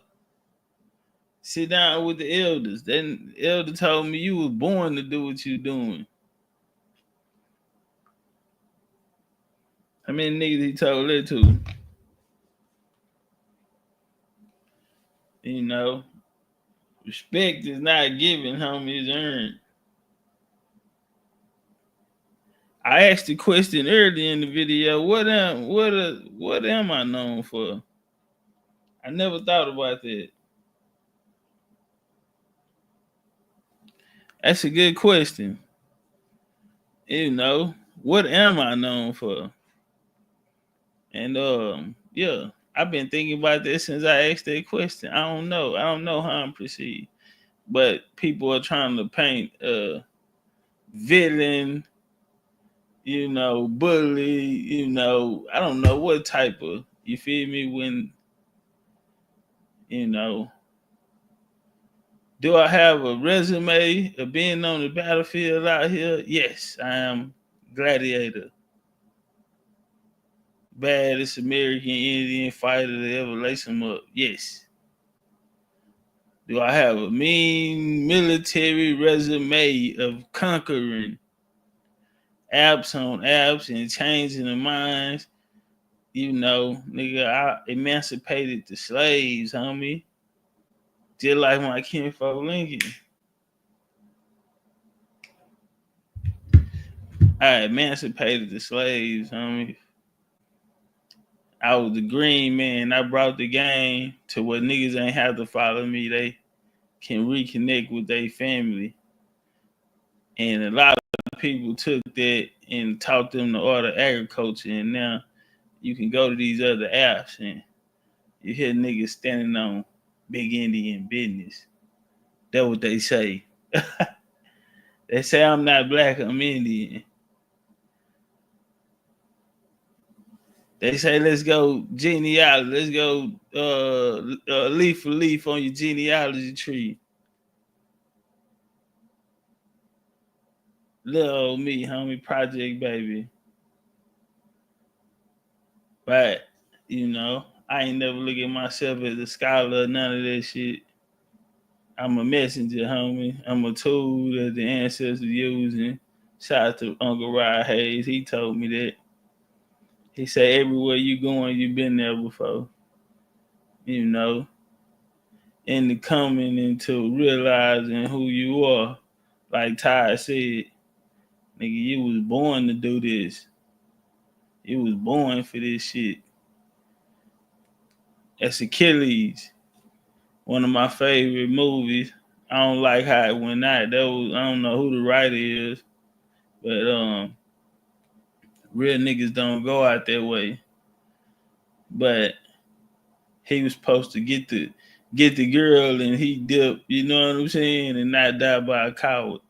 But Achilles, nigga say, we'll remember the name. But he also said, Achilles, you was born for this war.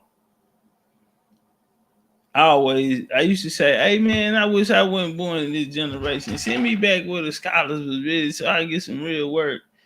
And not even understanding that this the most crucial point. This the reset button, homie. So, you know, everybody can stay on their side and it can be respected. I ain't never been no nigga that encroach on a nigga territory. We always taught the Indian way is not to colonize. We not gonna tell you who you are, where you from. We gonna ask you and how far you got in your genealogy tree. And if you don't happen to be from these lands, then we want to know how you got here, who brought you, who you was with. We need names. We need some goddamn records. You feel me? Because either you're an Indian or you're an immigrant. And that's period motherfucking point blank.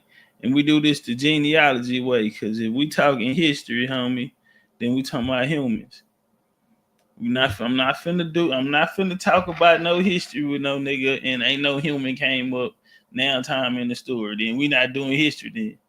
Because history is being recorded by humans. It is human experiences. It is times, it's major events, you know, influential people, different things of this nature, etc., homie. So, you know, that's just for all the people out there that say Topcat is this and that, and you know, what makes you this or you deserve. I don't deserve shit. I made my way, nigga. And I ain't nowhere close to where I'm going. And everything that they got him. I don't even have, man, listen. I'm on a bro, I ain't gotta pick my sword up not one another time.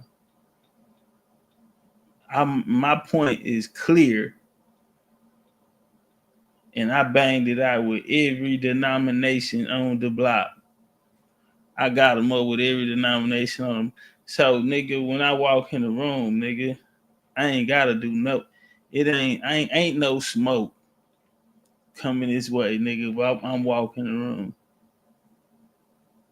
and I can call up men that I've been to battle with against, and they'll go to battle with me. So, nigga, respect it is earned and not given, homie. Legendary shit. 2 years from now, we'll have our platform, nigga. We'll really be kicking up some dust then. Right now, we just getting started. Shout out to the OG Taj, man. I want to get Taj down to Chichen-Itza. He told me, yeah, you get me down there, I'm coming. So I'm going to put it on Little Taj Bay. We got to make sure we get OG Taj. I said I wasn't going to do no more pyramid tours, but we're going to do another one. I want to get Taj there.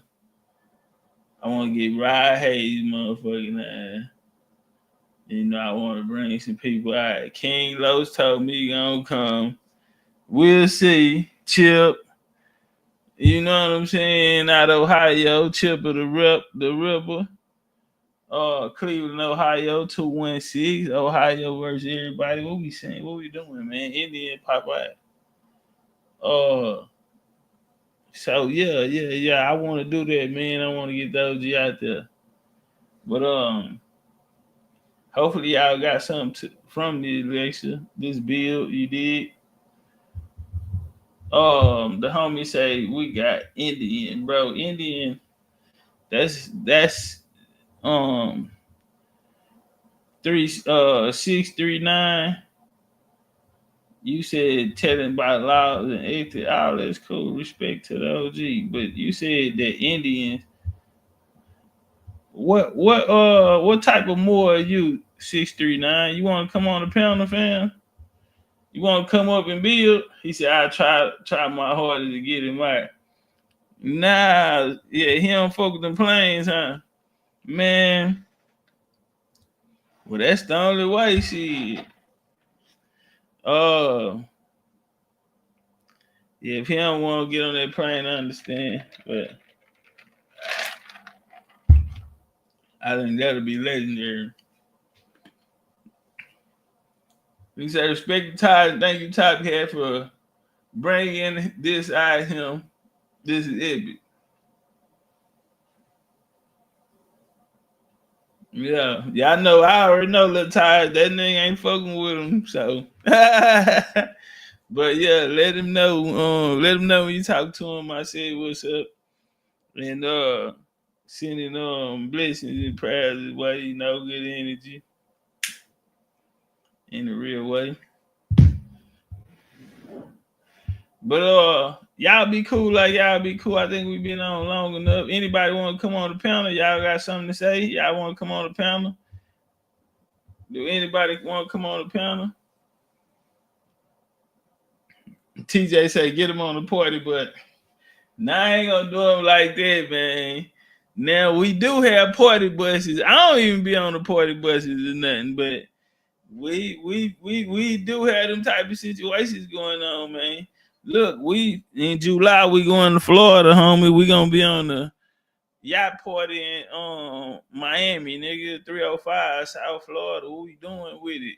Yacht party, all white yacht party, man, on some Indian shit. Real Indian pop out. What we doing? They went 305. What a sauce man that? Huh? I need some sauce. Don't take me none of that bullshit. I want that real deal. Then we might go to North Miami Gardens, man, and go fuck with Trick Daddy. You know, Trick say, nigga, I ain't from Africa, nigga. I'm from America, nigga. Yeah, we might just go support just cuz. Darvis, you coming to the yacht party, Darvis? Darvis gonna be out there with his shirt off, built like Big Worm on Money Talks. Y'all remember that nigga Big Worm took his clothes off? What's that movie that nigga Big Worm got naked in? Darvis gonna be on the yacht like that with a Moorish wrapped in the Moorish flag. Yes, sir. Faison Love Body built ass. Marcus Garvey favorite ass nigga. Goose Creek ass nigga.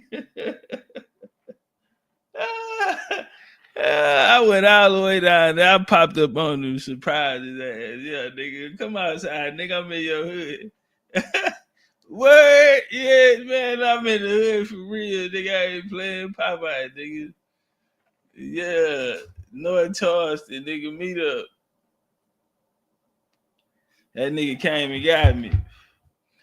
I'm gonna buy you a drink. I say, nigga, I'll buy you a drink. Nigga, you can't buy me no drink. I said, this nigga. Yeah, I was surprised he ain't had no overalls on, chewing on the goddamn straw. Yeah, on some hay.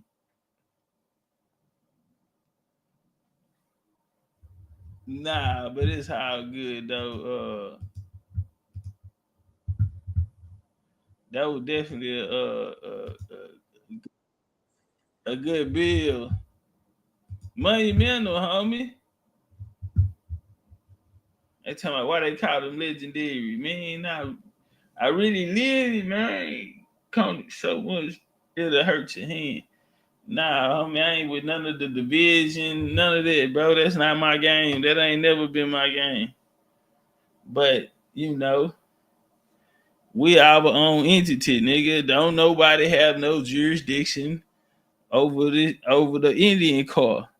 That's what we saying. Indian car, we gonna run our program how we gonna run it, nigga. We programming how we programming. So a lot of shit we ain't with, period. You know, and but we ain't knocking nobody. We ain't trying to run nobody else over. We ain't trying to. That ain't our game.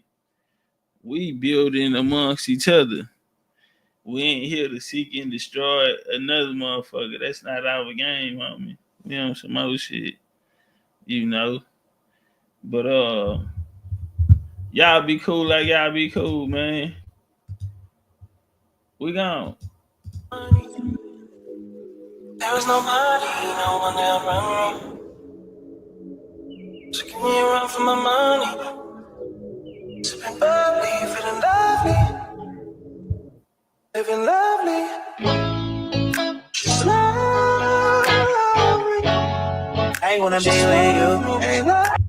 Yeah, homie say he heard Taj loud and clear. If I don't understand how to Listen, family.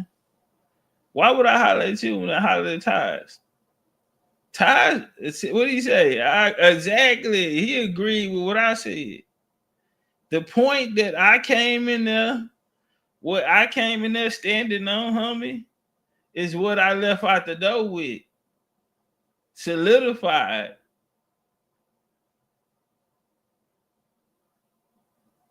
How do the Moors, the people today who claim Moorish status, how can they tie themselves to a bloodline? What is that methodology? Because the Indians have one where we can tie ourselves, we can trace ourselves and find us being identified as the Indian. So what is that methodology for the Moors? Chill, homie. What you mean? You heard what he said. If I don't understand, I understand. That's why in the end, I said it was Berber tribe, it's real people, and I started naming names. And so that means these people have descendants. Are these people today that's claiming Moors, are they going by their bloodline? Have they found Moorish in their bloodline? And if not, how do they identify with that? He says they are not going by it. Most of them are going through religion and doctrine, emotional doctrine. Fuck you mean come holler at you, nigga? Nigga, I'm the big homie, nigga. This my block. What you mean? This my block, fam. Jaguar territory. Yeah. That's who I am, nigga. D, legendary. My master teacher, nigga, my auntie. She gave me a methodology, nigga, can't know about. I done made it this far with it. I ain't coming up out of that training. It's bloodline. When I'm talking, that's why I know what I'm talking about. And yeah. It's all good though, man. All love, man. Like I said, I ain't with the division, man. I'm at a point, I ain't got nothing to prove, man. My name speaks for itself. That bitch speak volume, nigga. Niggas be playing with other people's name. They say Top Cat. Even my ops respect me, nigga. They know Top Cat about the issue. He gonna get them up. He really, really bought it. He, you know, the fuck niggas can't put that shit on resume on side of mine, nigga. I got all of the work. Man will be judged by his work, nigga. I'm overworked. We just love the Grand Canyon. Y'all ain't even seen it because y'all ain't even seen us at the in similar territory, big alligator valley, nigga. Y'all ain't seen us in Big Cypress. Y'all ain't seen us in Hollywood, Florida, nigga. Y'all ain't. We backed up. Shit, well before that, I can't remember, man. It's just so many. What I'm gonna do? It's only one me. I wanna be with you. Hey. I wanna be with you. Hey. I wanna be with you. I wanna be with you. Just know. There you go. If I didn't ride blade on her, would you still? If I'm in my mind at work, would you still? Keep it 100, I'd rather you trust me than to. Keep it a whole 100. Don't got you, I got nothing. I got something. Hold on. We gon' function, doing some shit. Feeling like Tyson with it. Got out Tyson with it. Only for the night, I'm kidding. Only for life, yeah. Only for life, yeah. Only for life, let's get it. Hit that shoulder, man. I know what coming over me. Backstroke overseas. I know what you need. Already on 10, all money come in. All feeling go out. This feeling don't drought. This party won't end. If I didn't ride blade on her, would you still? If I'm in my mind at work, would you still? Keep it 100, I'd rather you trust me than to. Keep it a whole 100. Real talk, Angie. And that's real life, bro. Man, stop it, fam. You for a while ago, nigga. What? That was any one of these apps, nigga. I followed that bitch. Nigga, I already know. Nigga, I done heard stories about this nigga. Now you hear me? See, this nigga like a mythical character. I done heard stories about this nigga. But you ain't got nothing. Run for my money. There is nobody, no one that run. So give me a run for my money. Sipping lovely, feeling lovely. Whoa. Living lovely. She's lovely. I wanna be with you. I wanna be with you. I wanna be with you. I wanna be with you. I wanna be with you. I'm on the way. We ain't got no time to waste. Hop in your come on the way. And mine away. I don't want pressure you none. I want your blessing today. Go by the way. Open the door by the way. Show you that I'm on the way. I'm on the way. I know connection is vague. Pick up the phone for me, babe. Damn it, we jamming. That had a two for your nanny. Curving your hip for your memory. Remember, Gardena, I took the studio camera. I know Top will be mad at me. I have to do it. I want your body and music. I'm about to be one to prove it. Look what you made. Told you that I'm on the way. I'm not gonna fix it away. Yeah. If I didn't ride blade on curve, would you still? If I'm in my mind and word, would you still? Keep it on the I'd rather you trust me than to. Keep it a whole 100. Don't got you, I got nothing. Run for my money. There's nobody, no one that run. So give me a run for my money. Sipping lovely, feeling lovely. Living lovely. She's lovely. I wanna be with you. I wanna be with you. I wanna be with you. I wanna be with you. I wanna be with you. Just What's up with it? Miami 305, BCU Popeye. Got party all right. Yo, brother. Big in business. Standing on, stepping on, stepping on. The Indian way, the only way. Up there and they stuck there.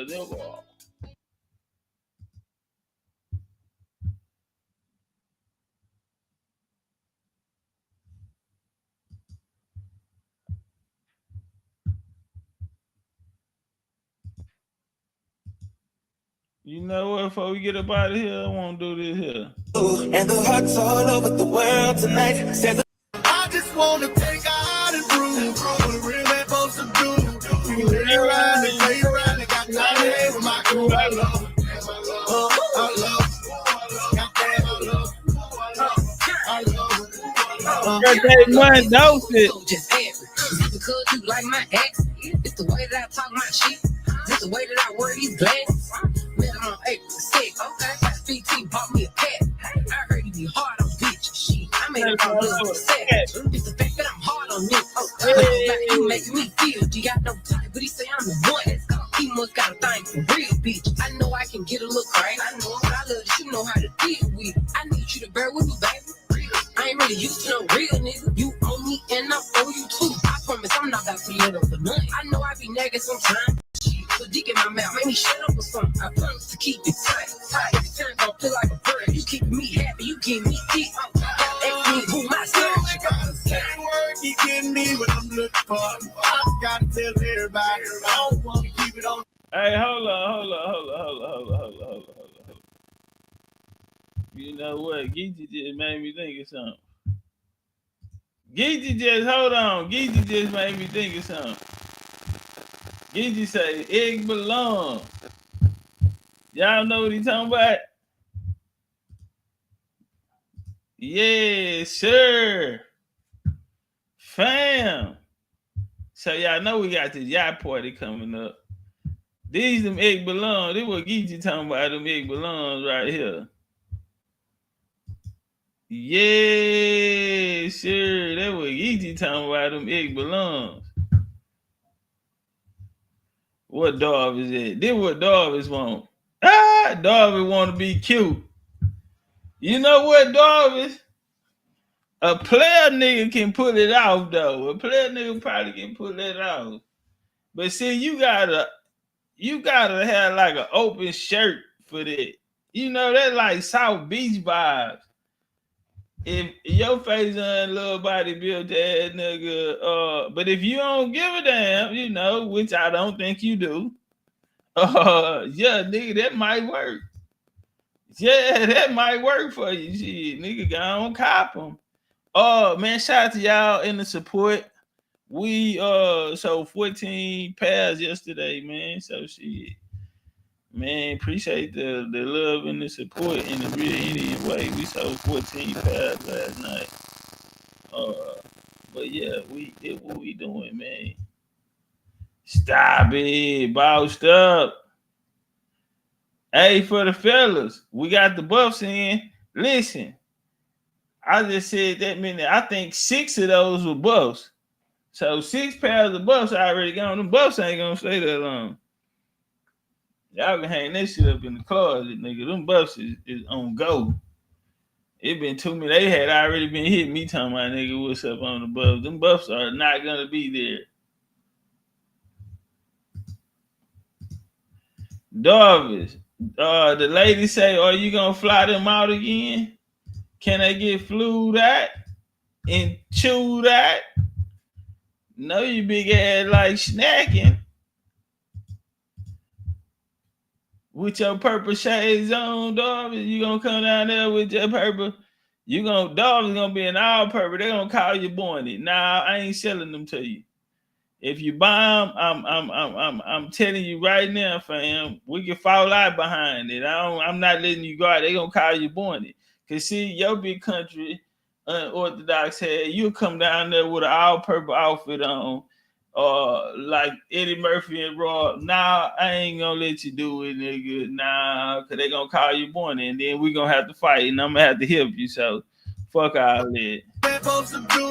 We lay around and play around and got time to hang with my crew. I love. I love.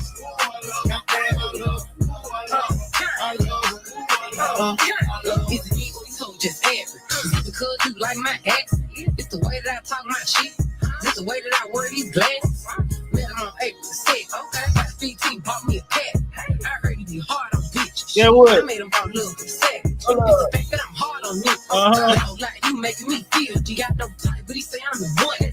He must got a thing for real, bitch. I know I can get a look right. I know, but I love that you know how to deal with it. I need you to bear with me, baby. Wow. I ain't really used to no real nigga. Oh. You owe me and I owe you too. I promise I'm not about to let over nothing. I know I be nagging sometimes. Yeah, what? Put dick in my mouth, make me shut up or something. I promise to keep it tight. Every time gon' feel like a bird. You keeping me happy, you give me peace. He getting me what I'm looking for. I gotta tell everybody. I don't wanna keep it on the low. Goddamn, I love. I love. Goddamn, I love. I love. I just wanna take out and prove what a real man supposed to do. We can lay around and play around and got time to hang with my crew. I love. I love. Goddamn, I love. I love you too, baby. Little bitch, I'm real one. I cannot relate to her. My nigga love favorite song, come on, it's up. T-shirt and panties on. No, he love big glove for sure. His favorite red, he got motion, and I got it too. Sexy, so connected. Put on with the pussy, ain't have to make no spaghetti. Fell in love so bad, my friends say I'm forget. Pray don't play with my feelings. This shit gon' get the best. Gotta say the word, he getting me what I'm looking for. I just gotta tell everybody. I don't wanna keep it on the low. Goddamn, I love it. I love. Goddamn, I love. I love. I just wanna take out and prove what a real man supposed to do. We lay around and play around and got time to hang with my crew. I love it. I love.